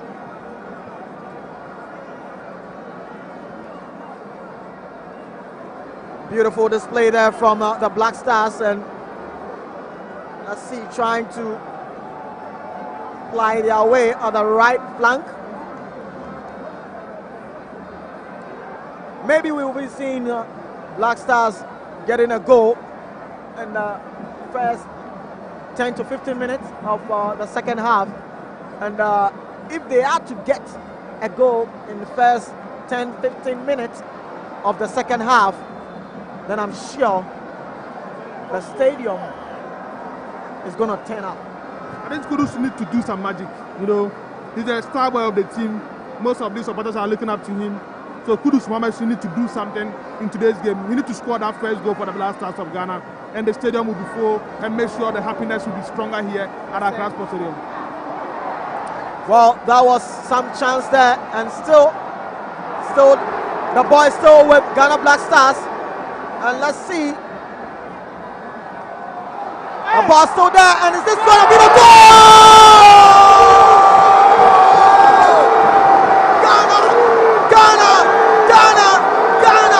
Ghana gets the goal.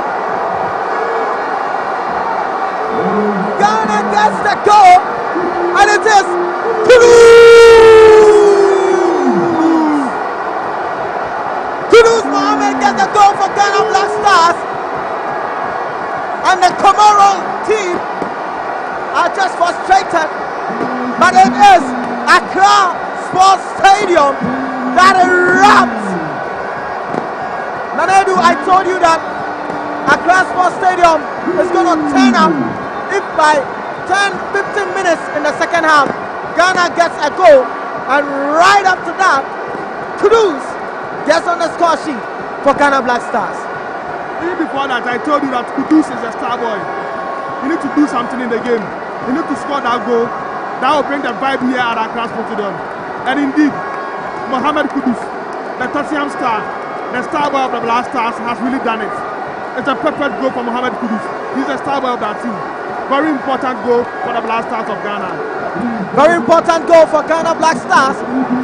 And you can hear from the fans here, they are saying USA, USA, USA. A lot of the fans here know that our ticket is being booked to go to the United States of America.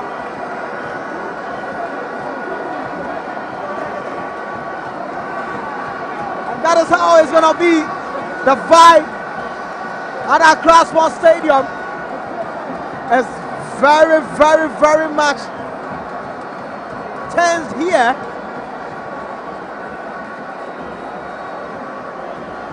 Ghana up by a goal.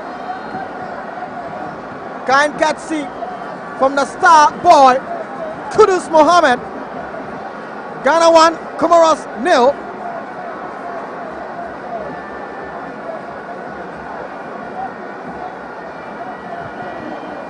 And now the fans have the liberty to chant USA, USA, USA. Well, Felix, now the fans have the liberty to chant USA. Maweto, how sure are you that you are going to the USA? You could be in Mexico, you could be in Canada. Well, well, when you line up a lot of Ghanaians and you ask them that, where do you want Ghana to become? They will just tell you one country, USA. That is their first option. If it's not USA, then put them in Canada. But I would want to see Ghana go to where football is being loved and appreciated.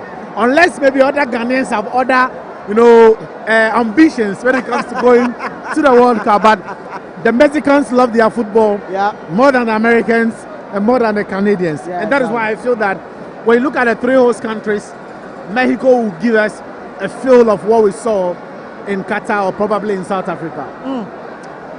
Well, we'll wait and see. But as it stands now, Ghana have booked their qualification. And let me say it well, Ghana have booked their automatic qualification to the World Cup 2026 stage in USA, Canada, and Mexico. And here you see the beauty of display coming from the Ghana Black Stars. Antoine Semenyo still holding on the ball. And let's see, he gets a cross in, but well dealt with the Comoros defenders. And this is what Ghana love, getting the goal and now showing their beautiful display. Ghana wins a corner, and let's see what Ghana can do with this corner kick. Are we going to see the second goal from Ghana Black Stars?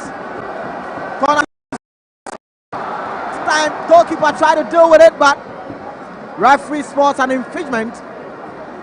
There's going to be a free kick favor to Comoros. And then you could see that a goal came in for Ghana Black Stars, and now Ghana Black Stars have gotten into their rhythm, and they are looking forward to see if they can get the second goal. But temporary halts there as the Comoros goalkeeper, who is down there, probably could be a foul. I like the response of the Black Stars in the first 5 minutes of the second half. You can see from right off the start that they are eager to score a goal, and they have responded well without Kudus Mohammed goal. They are eager to score more goals. You can see from the players, their facial expression, their total output in the first 5 minutes of the second half. They really want to score. They really want to win the game today. at Accra Sports Stadium to bring the happiness in the face of the Ghanaian supporters who are here to support the team. Well, let's see how that tune out to be. The fans at Accra Sports Stadium here have started doing the Mexican waves. And that is so beautiful to watch. They know that now Ghana have booked their automatic qualification to the World Cup.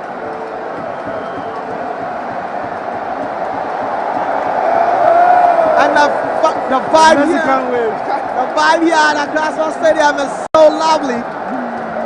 Mexican waves being exhibited here at Accra Sports Stadium, Felix. We could be doing the Mexican wave in Mexico in maybe a group C or D. Okay. Come the draw in December. Okay.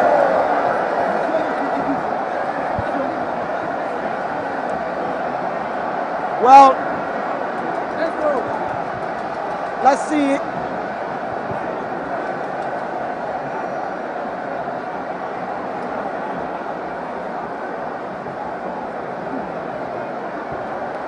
Ghana still with the ball. Ghana possession with the ball and try to build up from the back.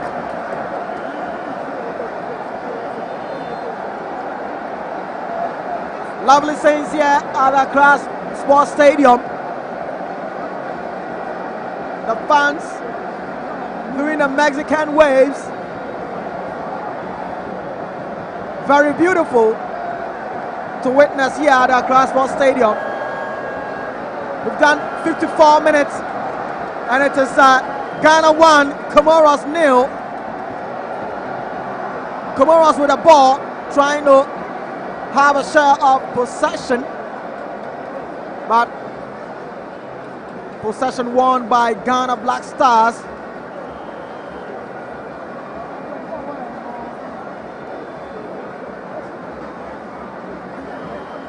Free kick to Comoros. And Comoros takes the free kick quickly there.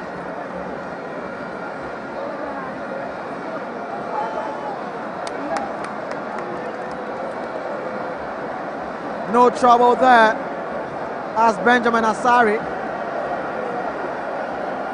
comes to rescue, but Ghana Black Stars starts to build up from the back. And let's see if this is going to be the second goal for Ghana Black Stars. And when you get at Accra Sports Stadium, the lights of every supporter is on here, and the chant you can hear is USA, USA, and every touchlight, flashlight of every fan is on here in the stands at Accra Sports Stadium. Beautiful scenes here we are witnessing at Accra Sports Stadium. Nanedu. To be honest, USA radio. USA radio. Ghana for Nyamuga go to support the last dance of Ghana. Now, again, I have 3 countries. But what about USA? No, USA na ngombe muko. Ale dia. Who start so body na USA never edikan. Asa na Canada, asa na Mexico. What's your say? Wow.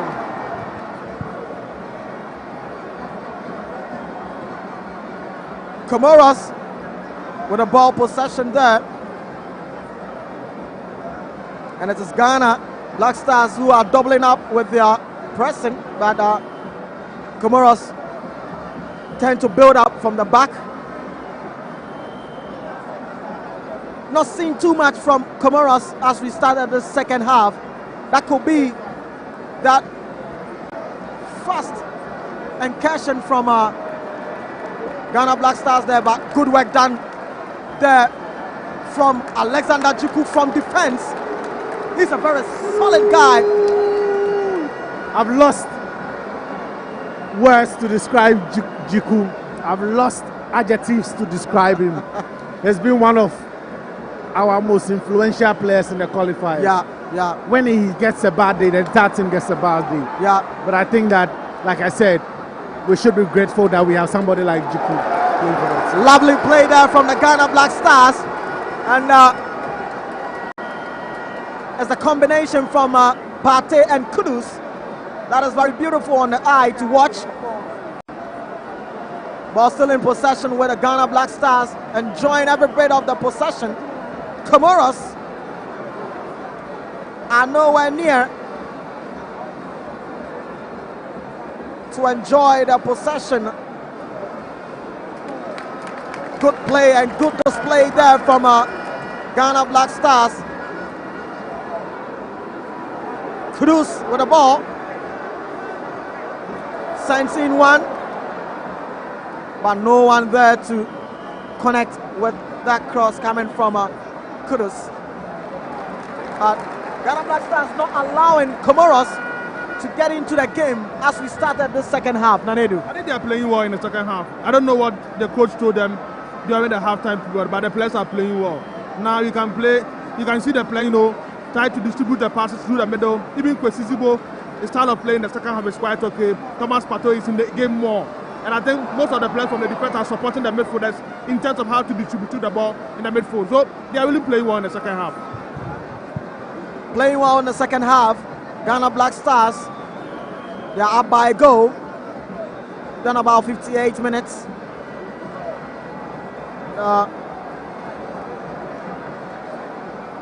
It is Comoros who are trying to find their feet, but cannot really bypass the defense of Ghana Black Stars.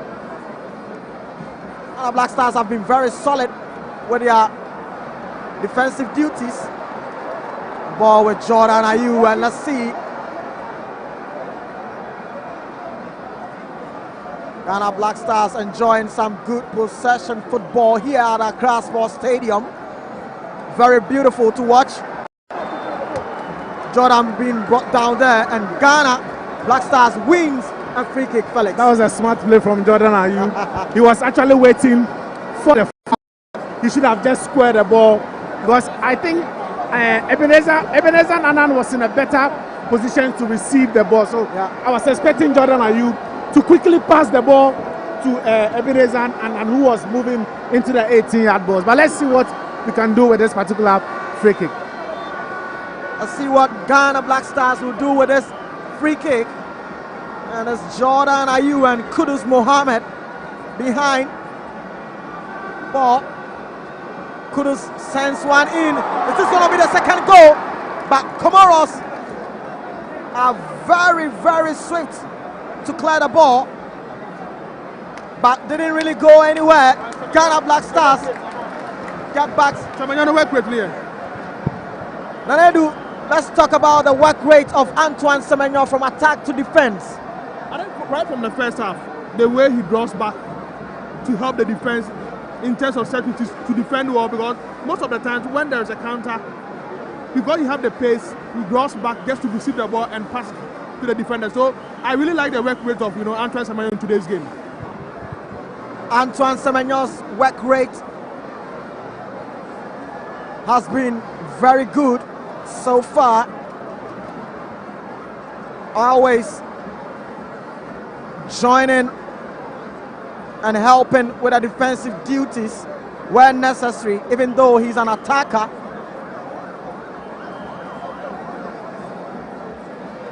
Ghana Black Stars trying to build up from the back and hold on onto the ball. Comoros not wanting to open up, knowing that when they open up, it's going to be a disaster for them. Good play there from Ghana Black Stars. It's Jordan who is trying to zigzag his way.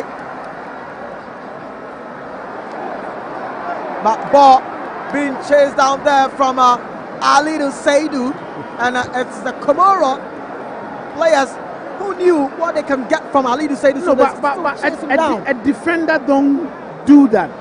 That was very awful decision by Alidu Seidu, and I must say that I haven't been impressed with Alidu the way he's played in this particular game. That was very awful. Yeah, I was thinking, as a defender, you are not supposed to take the Turn your ball back against the against your your opponent. Yes. Exactly. Ali Seidu should up his game. So far, he has not lived up to expectation in his performance, but he gets in there with a slide and tackle. Ali Seidu.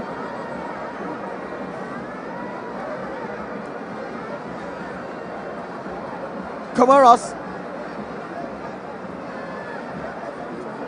with the ball, and they spread a play to the left flank, sends in across, but quickly dealt with the defense of Ghana Black Stars. Good movement there from Thomas Partey, and Kudus spread the play there. Jordan with the ball. Let's see if this is going to be the second goal for Ghana Black Stars. He sends in across, but Comoros quickly dealt with their defensive duties. Good incursion there from Ghana Black Stars. They are wanting to get the second goal. You see Otuado 10 ball boy trying to quickly get the ball back to his team for them to restart play. Yeah, he knows the pressure from Ghana Black Stars on Comoros, so he still wants to keep that rhythm going.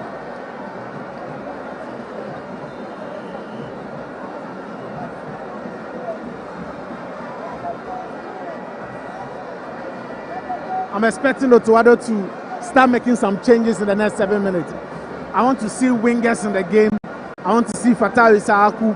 I want to see Kamaldeen Sulemana in this particular game. Well, I couldn't agree with you more. Looking at the way the pace of the game is, need to some fresh legs, particularly those who can run at the defense of Comoros. And run directly. Yeah.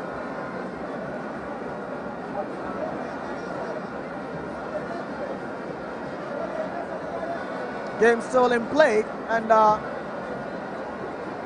referee spots an infringement, and the decision is a throw-in for Ghana Black Stars. Nanedu approaching the 65th minute of this game. Ghana are up by a goal, but what is your take so far? I think we are doing our best in the second half. The goal has calmed things down. A pressure can create 15 minutes so, and we are playing our normal game. And that is one thing I'm expecting from this Black Stars team. What changes in I think I do. By this time, Joseph Pentel, Brandon Thomas Asante, Caleb Renchi, some of these players need to come in the second half to put more pressure on the opponent defense. Caleb Renchi looks more comfortable in the right back position nowadays than Ali Seidu. I'm expecting him to come in the second half. Joseph Pentel coming in the second half to also replace Jonas Adete so that it will be a back four for the Black Stars. So those are the few changes I'm expecting in the second half. Let's see how those changes will come. But Comoros, very, very disciplined at the back there. Stop the tracks from Ghana Black Stars, but a free kick in favor of Comoros. And Comoros will be having their second change of this game. We are yet to see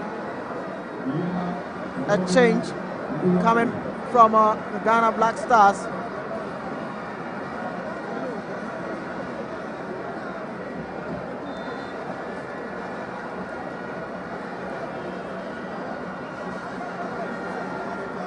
Comoros with the ball, and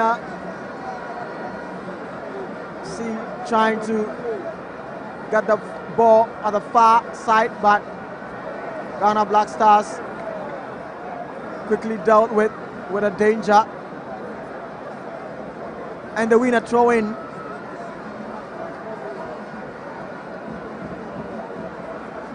Well, Felix, you could see that in the first half, anytime Comoros are with the ball and they try to attack Ghana Black Stars defense, you could see the tension mounting on. But in the second half, we've not seen that from the Comoros point of view.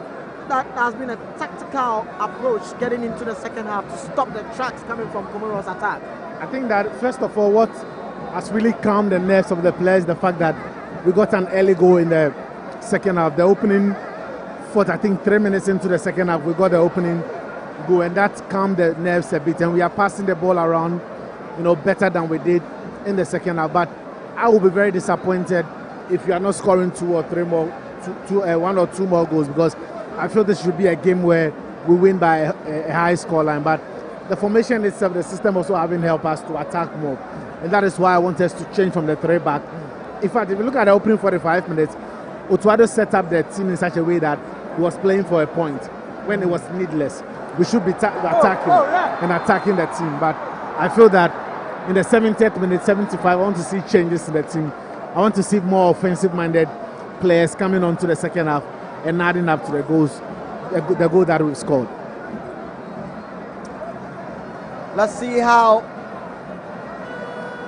the technical side of Ghana Black Stars will make some changes. You can see some players doing a warm-up, likes of Pinto. Sooner or later, we'll be getting on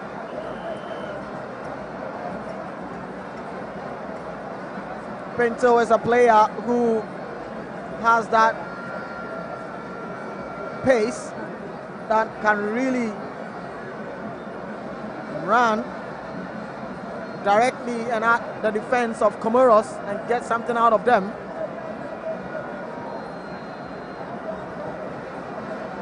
He, Pinto, if brought in, can have some success. Alidu tried to dribble past his marker, but couldn't get through. Ghana wins a throw, and Jordan with the ball in the 18-yard box. Let's see what Jordan can do. He's sensing a lofty cross, but that is straight to the goalkeeper. The idea was there from Jordan, but it lacked that accuracy he was searching for. Felix. Yeah, but even with that, I was expecting to see more attackers in the box like we did for the opening goal. But if you look at Jordan, he put the ball where it has to be, but it was only Thomas Partey who was inside the box. I think that the pace of the game has slowed down a bit, and that is why we need to start making changes as quickly as possible. The pace of the game has slowed down a bit, and Comoros not really holding themselves not too well. We've done 70 minutes, and it's Ghana Black Stars who are just exhibiting good piece of skill there. So Alidu Seidu, who still stays strong there, and Kudus with a ball. The dribble pass, 2 players, and let's see. That couldn't get what Kudus was searching for. Good play there from Ghana Black Stars, Felix. That was a very skillful Kudus move on the byline, but that was also a good defensive, a tackle or block from the Comoros defense. But that was a very good play from Kudus, and that is what sometimes you need in the individual qualities of the players. They add this to the team. If you look at how he took the ball, went past 2 defenders and tried to square the ball into the 12-yard box. He wanted to repeat the kind of assist he got for the opening goal, but that was a very good display of football from Mohamed Kudus. Good display of football from Mohamed Kudus. Ghana have a corner swings in. Is this going to be the second goal? But no. Comoros are very swift with their defensive duties as referee whistles for an infringement in favor of Comoros. They win a free kick. Nanedu, so far, what would you say about the partnership of Thomas Partey and Kwesi Sibo in the heart of midfield for Ghana Black Stars? I think since Sibo had that yellow card, he has been a little bit cautious in the midfield because he knows big tackle, he can get in another yellow card. So he's more cautious, he's passing well, he's protecting well. So I think I like the performance of Sibo since he got the yellow card and the partnership between him and Thomas Partey in the team. It has freed Thomas Partey to go forward and make sure he creates a lot of chances up front for the Black Stars team. So far, so good for the partnership of Kwesi Sibo and Thomas Partey in the midfield. Ghana still have the ball in possession, try to swing play, but good reading there from the Comoros defense. It's Comoros who try to work a quick counter, but Ghana denies them, and they win a throw. And there's going to be a change from Ghana Black Stars, and it's going to be about 2 or 3 players who will be coming on for Ghana Black Stars. It's Comoros who try to get into the 18-yard box of Ghana. It's going to be dangerous there. And ball still in possession for Comoros. Ghana leaving dangerously.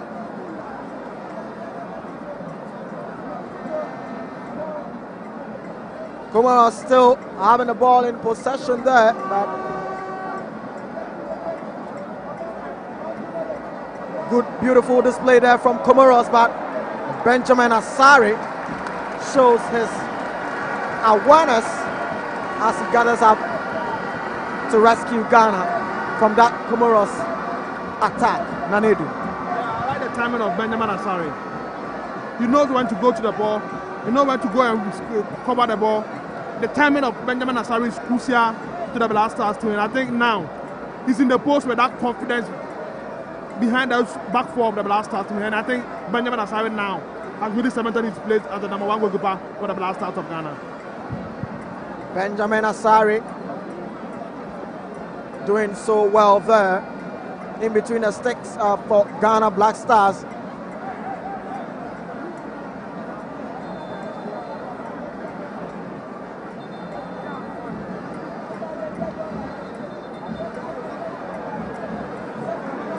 There is going to be a substitution, and it's going to be Kwesi Sibo who will be coming out. Kwesi Sibo will be coming out so as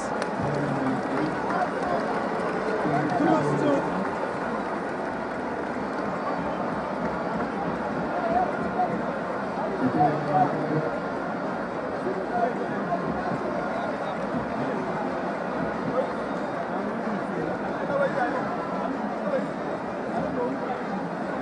well, Nanedu has been substitution from the Ghana side. Kudus coming out, Kwesi Sibo coming out, and Alidu Seidu also coming out. What's your take on that? Yeah, nice changes from the Black Stars. You know, Calibrenti in, Serpenti in. They are all in the team now. Joseph Pento, Calibrenti, they are all in to help the Black Stars of Ghana. And Mohamed Kudus is out. Ali Dussedu is also out.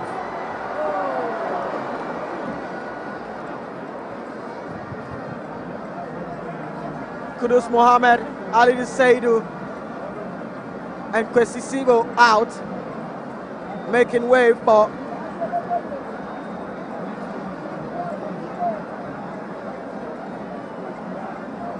Kojo Opompepra coming in, Caleb Urenchi, and also Joseph Pinto.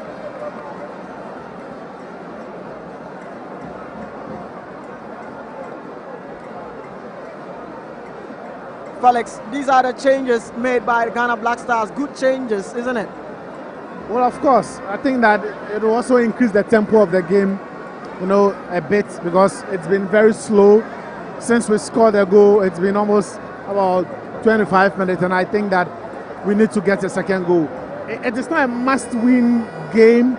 It is not a game where we need a lot of goals, but I think that it is also important that we offer other players an opportunity to have a feel of the game, to have a feel of the atmosphere, and I think that that is one of the reasons why he might go in for such substitution. But the game needed the subs, and I hope that they influence the remainder of the game. The game needed that substitution there, and that was a chase on from Joseph Painter. He has the ball, good pass there. Ghana, he couldn't really deliver that cross there. That was Kojo Pompebra. Couldn't really get that cross into the 18-yard box. Bonanedu, let's talk about the substitution that has been brought in. What impact are they going to get on for a couple of minutes left in the second half for Ghana Black Stars? Qualifier now is coming to play his favorite position as a defensive midfielder together with Thomas Partey. He's naturally a defensive midfielder for Northern, but he can improvise to play as a right back. That is why in the Black Stars he plays as a right back, but naturally he's a defensive midfielder. So he's now partnering Thomas Partey in the midfield. Upon Bepra, who is naturally a centre back, former Accra Division player, now plays for OJC Nice, is now operating as a wing back for the Black Stars of Ghana. In a wing back position for the Black Stars. And Joseph Painter has replaced Mohamed Kudus up front in the Black Stars team. So those are the three changes the coach has done in the team. Oh, that was a long, spectacular drive there from the Comoros player, but that was way off target there. Comoros are doing another change,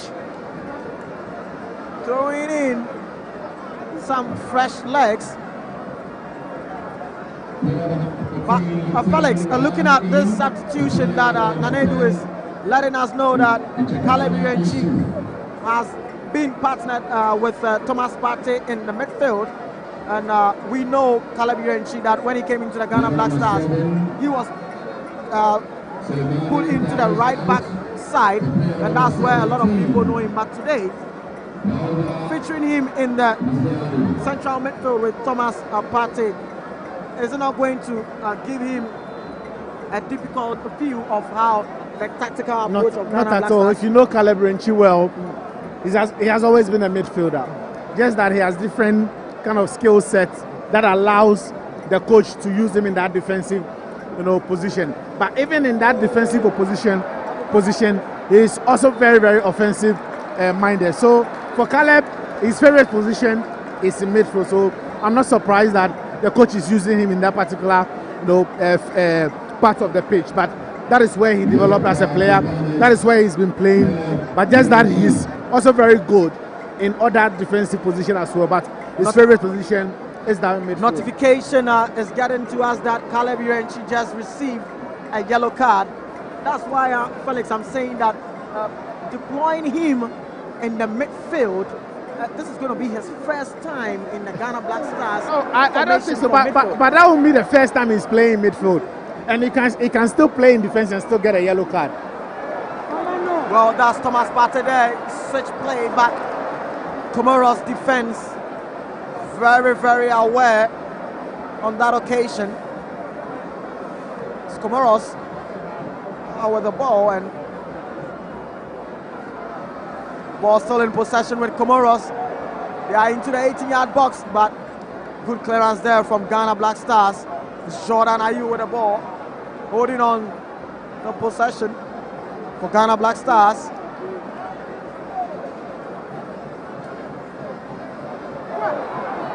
But that is a poor ball there from Salisu Mohammed. And it's Comoros with the ball, and let's see what they can do with this. Comoros still ball possession, but that is way off target there. And Ghana will be very, very much happy to see the ball going out of play. And Ghana wins a goal kick. Nanedu, I was talking about Caleb Irenchi getting into the midfield. I know he's a player in his club. He plays in the midfield. But when he came to Ghana here, they have deployed him in a right back position. And for me, I was thinking, in the technical point of view, you should fit him in the right back, either than getting him in the midfield, because that is where You've featured him. But let's see if this can be the second goal for Ghana. But that is a timely clearance there from Comoros. But ball still with Comoros and Ghana. Antoine Semenyo, he's been very, very good with his tracking back to win ball for Ghana Black Stars. Nanedu. He has not scored, but he has played an important role in the Black Stars team, and he's really playing well. Antoine Semenyo. You know, most Ghanaians want to see you score, and that is why, you know, we are saying he's not really playing well in the Black Stars team, but his work rate and his energy level in the Black Stars team is super, and he's one of the influential players in the Black Stars team. I agree with you on Caleb Brenti. He's now our best choice right back in the Black Stars team currently. So most of the time in games like this, I prefer him using him at the right back instead of the midfield. But I think the coach wants to give him an opportunity in the midfield. If in case when some of the key players are not available, he can be slotted in the midfield to play in some of their games. So I think the coach wants Ghanaians to see that Caleb Brenti is really indeed a good player in both right back position and the central midfield position in the Black Stars team. Well, that is Caleb Urenchi. They send the ball back to Asari. But good one there from Ghana Black Stars to keep possession there. And referee whistles, set an offside. And that is going to be a free kick for Comoros.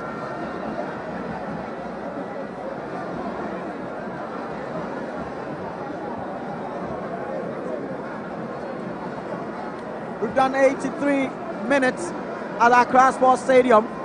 It's Ghana 1, Comoros 0. Goal scored by Kudus Mohammed.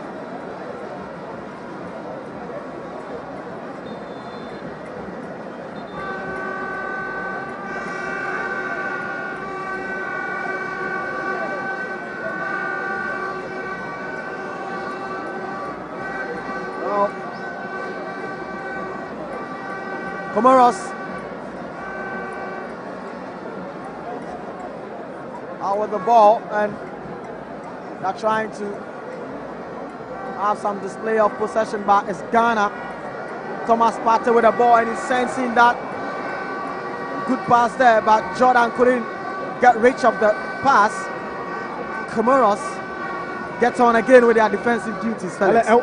Should the results stay the same, or the scoreline stay the same? I think that Comoros will be very happy with what they've done here. They've been very disciplined tactically. They haven't been too much open. They've defended very, very well. And if the game ends 1-0, I think it will be a true reflection of the game, because we haven't created enough chances, and we also haven't put our set pieces into good use like we did in the game against Central African Republic.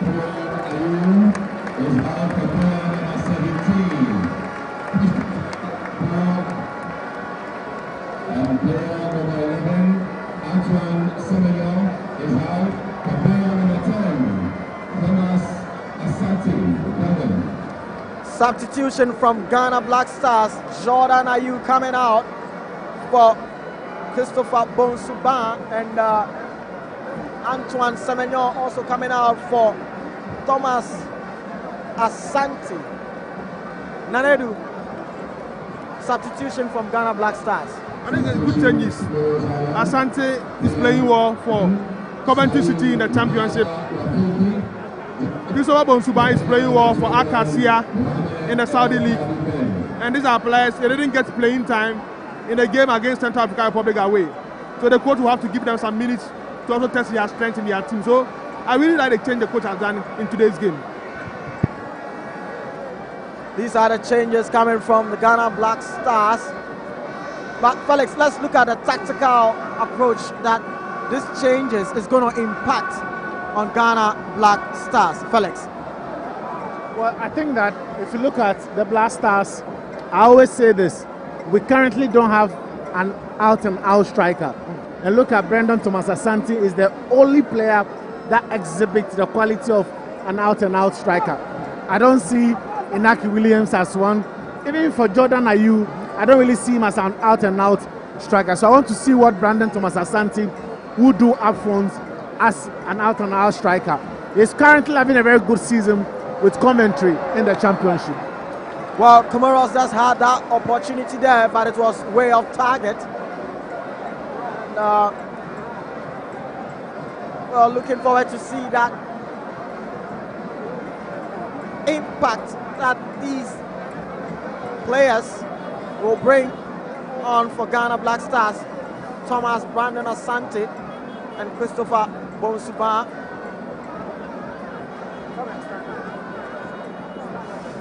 Ghana Black Stars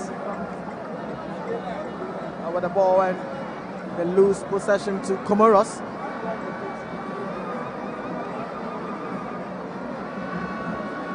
Approaching the 90 minutes, we've done 88 minutes. We have about 2 minutes getting to 90 minutes, and we'll see how much additional time referee will add that on. But it's Ghana 1, Comoros 0.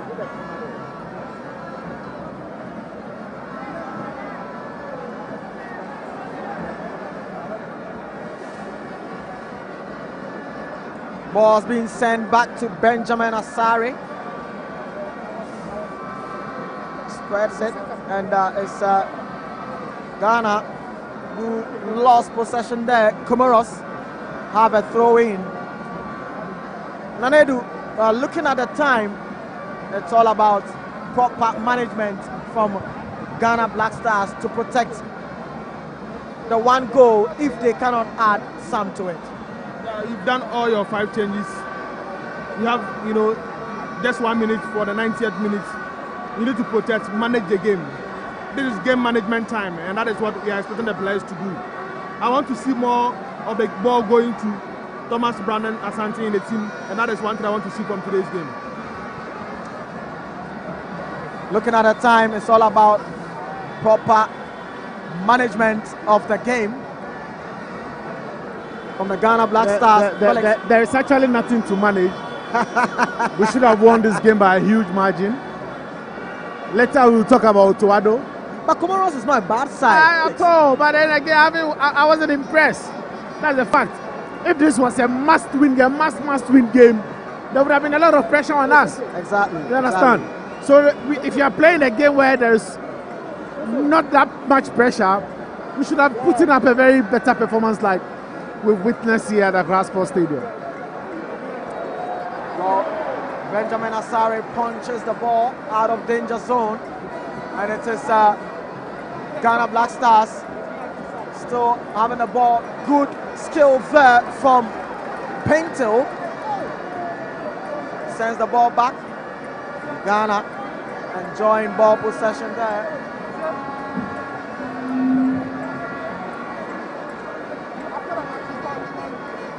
And it's Ghana Black Stars who are enjoying some good ball possession there. Nanedu, I see you clapping your hands. You are really enjoying the ball possession coming from Ghana Black Stars.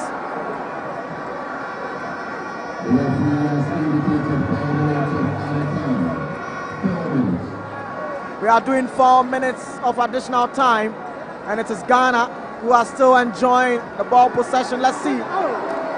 Can the pass go through? It couldn't get through. It's Comoros who are doing extremely well with their defensive duties there. They try to spread the play, but Ghana Black Stars quickly read them there. Ball with Thomas Partey. Ananedu, we are doing 4 minutes of additional time, and you could see that the Black Stars players are doing what you said earlier on, proper management of the game. Ananedu. That is the most important thing, how to manage and play your normal game in the next 2 minutes is the most important thing from these players. But I think they can still add additional goal before the full time. Joseph Pento with the ball, and let's see what he can do with this. He's trying to get his way through, but sends the ball back. And the Black Stars still having the ball. Send the ball back. Comoros are very, very tidy with their defensive duties. That's some good display there from Maspate, but couldn't really get the accuracy he was searching for. But Ghana Black Stars get the ball again. They are showing some good display of their passes. Comoros are not really opening up to let Ghana Black Stars to get the second goal.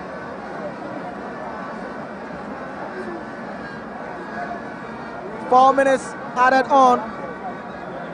We've done about 3 minutes. And let's see.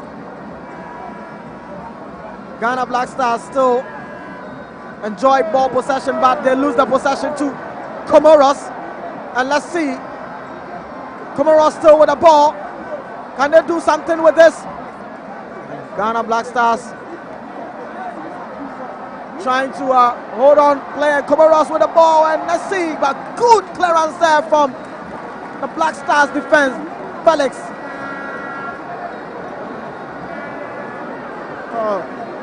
That was a timely intervention there from the defender. This is defender what I was talking about. If this was a must-win game, that would be a pressure moment for us. Yeah.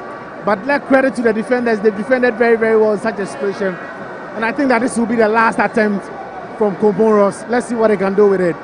Last attempt for Comoros. They swing the ball in, but they clears the ball and he sends in a long drive, but way off target. And you can hear the fans here. They are clapping, and they know what this means. That if the referee whistles, then it is Ghana who have booked their automatic qualification to the World Cup, and it is over at Accra Sports Stadium.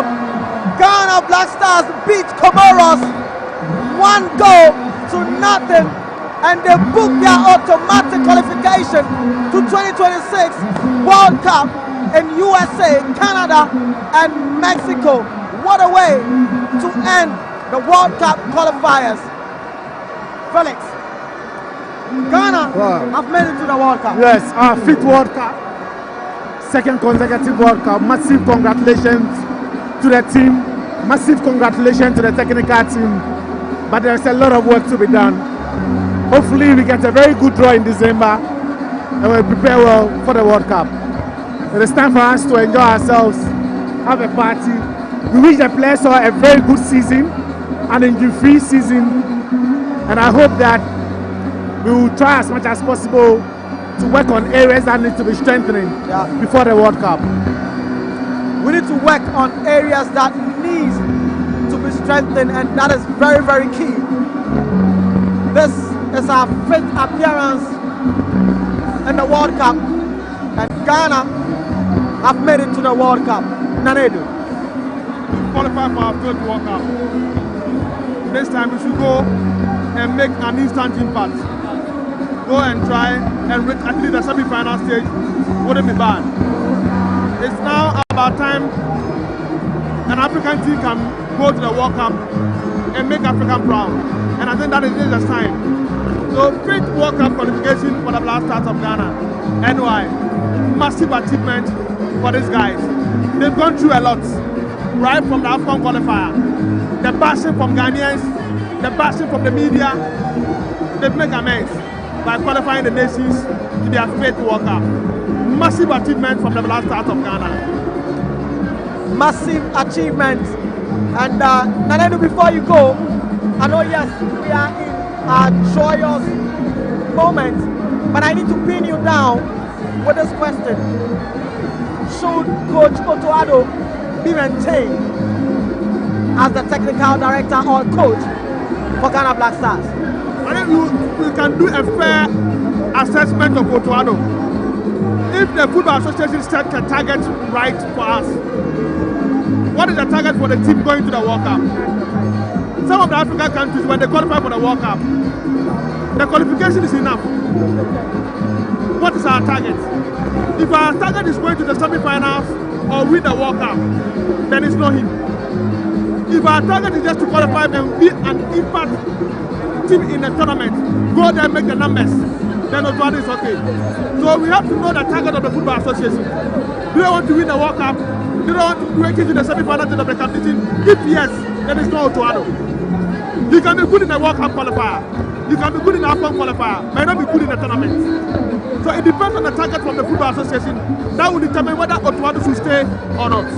Well, looking at the crop of players we have, indeed we have quality in a crop of players. But do you think this crop of players can do something extraordinary in the World Cup? In the World Cup, we've been to some stage that we knew we could have gone beyond that stage. But this crop of players, do you see that extraordinary stuff in them that they can take Ghana far in this World Cup? Anyway, football, I know any coach. We don't have an expert team currently in the world. There is no national team in the world who is playing an expert football. Spanish national team are average players now. We are going to the World Cup with the Spanish national team. Your best performance is Yamin Lamar. He's an average player.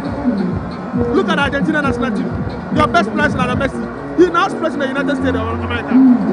Cristiano Ronaldo is no more younger. So we don't have an exceptional national team now in the world. So with a little push from every national team, we can do well in the World Cup.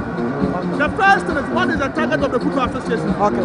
I always question the Football Association said, a country are over World Cup and I over World Cup qualifier. Just 2 games. You spend more than $1.3 million. That country cannot appoint a coach who can pay him more than $150,000. Then you are a joke. So if it's about getting the best coaches in the world to take you to the World Cup, for even a 6-month period, spend that amount of money and get that expert coach who can take you to the World Cup and make an instant impact in the team. So it's up to the Football Association. What one do they want?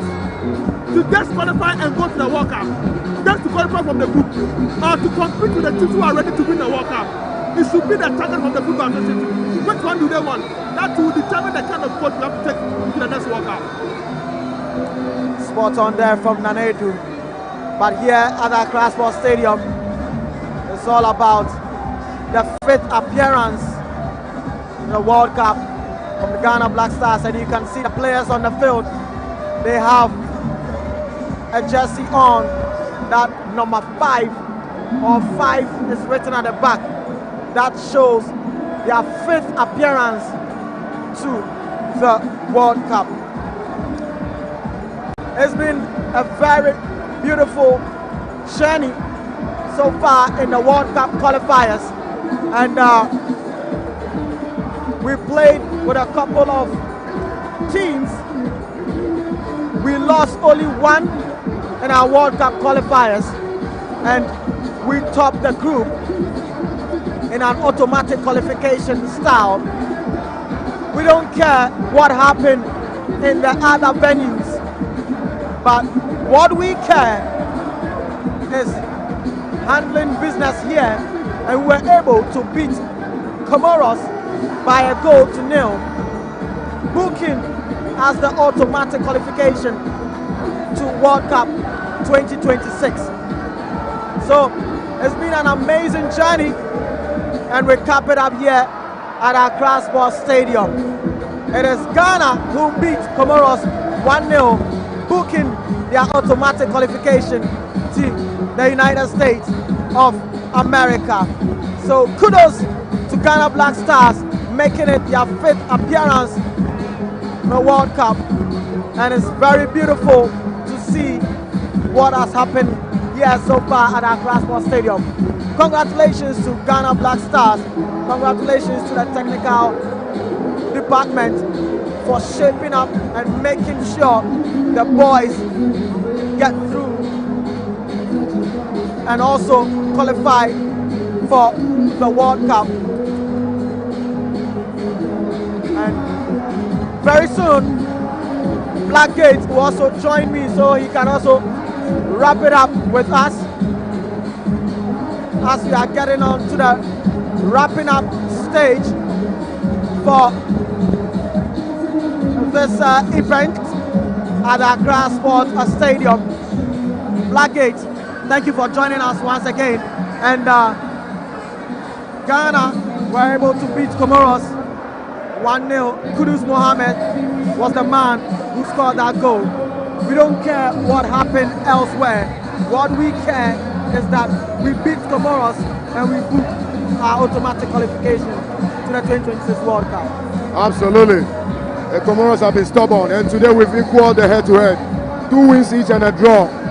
And you know, they gave us a very good game here, but right at the blast of the whistle for the second half, Thomas Partey carved out a chance for Kudus. Right place at the right time to poke home the winner. For the Black Stars here, they won by 1-0, and it's been very efficient. They managed the game. Comoros played a very good game. It's one of the finest games I've seen an away team played against us. But the Black Stars managed to win the game. The substitutes came in central midfield. They didn't really help that much. But the most important, we don't really care how we grounded out the result. The most important thing is we won, we qualified with 25 points, and the World Cup, here we are. Next year, we'll be at the Mundial for the 5th time again. Congratulations to the players and congratulations to us Ghanaians. We've had some tough moments in the AFCON qualifiers, but qualifying to the World Cup will make up for that particular one. That is coming from Black Gates there, and all that matters is we qualifying to the World Cup. A lot of questions that people are asking is that should we or should Coach Otuado be maintained as the coach of Ghana Black Stars? Well, that's a long-term thing. The World Cup is next year, so we have a lot of things to go into that. It's all about the ministry and the FA to look at exactly what they will do. But for now, let's enjoy this moment. Let it sink in well. He has been the only one to qualify us for 2 different tournaments, and I think he deserves some respect from us as Ghanaians. I couldn't agree with you more, brother. And I think Comoros are not a bad team, but surely we needed to beat them, so we become at par with them, because we went there, they beat us. When they come here, we also have to beat them. And so beautiful scenes here at Accra Sports Stadium, and I just love what the players are doing on the field there. That shows that, oh, lovely here at Accra Sports Stadium. Blackgate, that is so lovely to witness this at Accra Sports Stadium. It's a thing of beauty. You know, it should sink in well. This is to crown it properly. And we've won. We've qualified. It's a thing of beauty. I'm proud as a Ghanaian. I'm proud as a journalist. In 2009, when we qualified for the 2010 World Cup, I was in this stadium as a student. But today, thank God, I'm a journalist. I've covered the Black Stars World Cup qualifiers right from the start to the finish. And hopefully, by the grace of God, we will see each other at the Mundial in 2026 to cover the World Cup proper as well as journalists. And I think the Black Stars, congratulations to the leadership of the Ghana Football Association. Congratulations to the sports minister and the president of the country for supporting the Black Stars. We've achieved something extraordinary. Qualifying to the World Cup for the 5th time is not a mean achievement. And I said we are fortunate to witness this year unfold before our eyes. Thank you very much, brother Blackgate. And this is where we wrap it up. It's been a very beautiful journey. Thank you all to those who made this a success, from the sport ministry, the GFA, the technical side, the players, and everybody, the journalists and everyone. Thank you very much for making this a successful one. Ghana is going to the World Cup for the 5th time. Thank you very much to my guys, Blackgate, Felix Omak, Nana Edu, and hopefully we will meet at the World Cup. Thank you to the production crew, to Henry, Frempong, and all the guys. My name is Nana Altechi Anderson, simple as NY. And until we meet again, definitely we are going to meet in USA, Canada, and Mexico as Ghana qualifies for the World Cup. Until then, I'm out.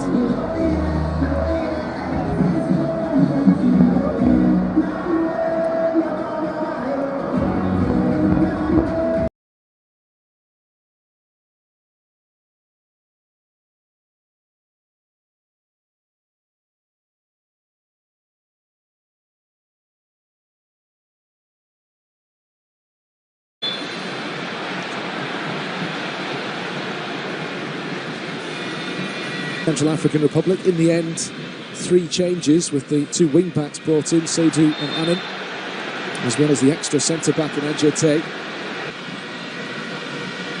Kudus clips it forward towards Semenyo. Picked up by Seydou. Adjete. Cross blocked.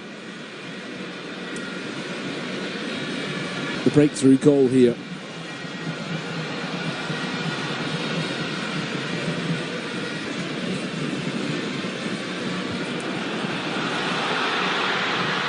Semenyo again, shot from the angle.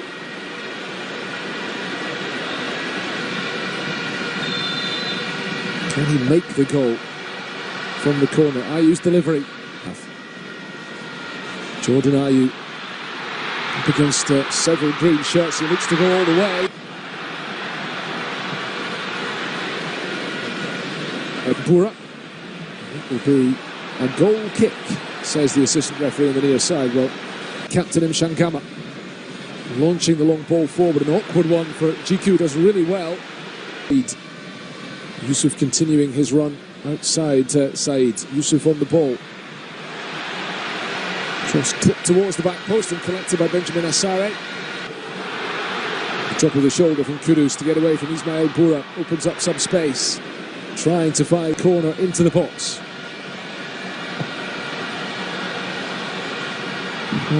Hanging on here in Accra. Phones held up to capture the moment. Kudus delivers it.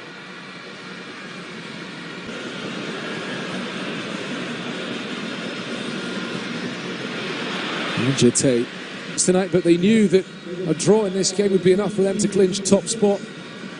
Madagascar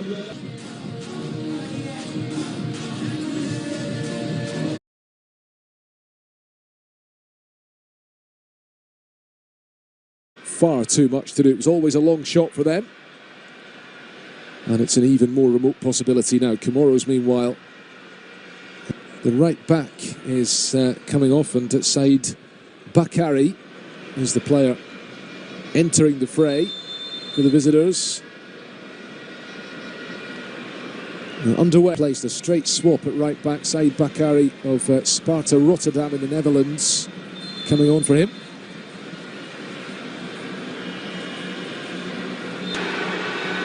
Here's Annan. Might just fall for a Ghanaian play at the back post, and Partey's ball in has been turned into the net by Mohamed Kudus. Ghana get the breakthrough within 2 minutes of the second half beginning.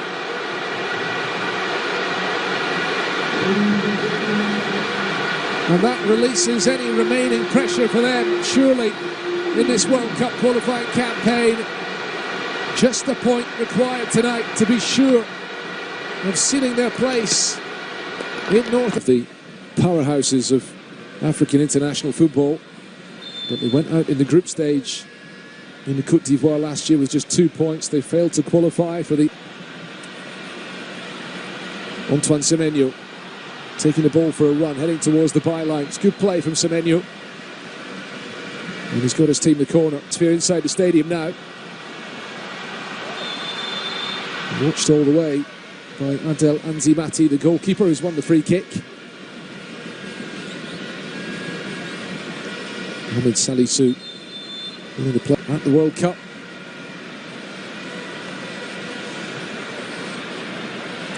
Ball in possession for Comoros. Great learning experience for some of these Comoros. Kudus swings it in. Next AFCON will be poor without the presence of Ghana, but it will be fascinating to see how Comoros get on. Jordan Ayew again. He's won the free kick, and once more it's Zaidou Yusuf leading 1-0.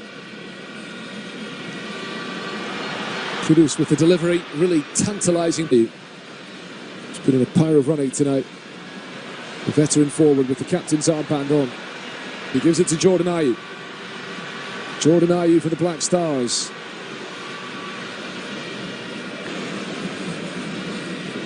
Yusuf from Shangama picks up the ball for Comoros. This is Selimani making way.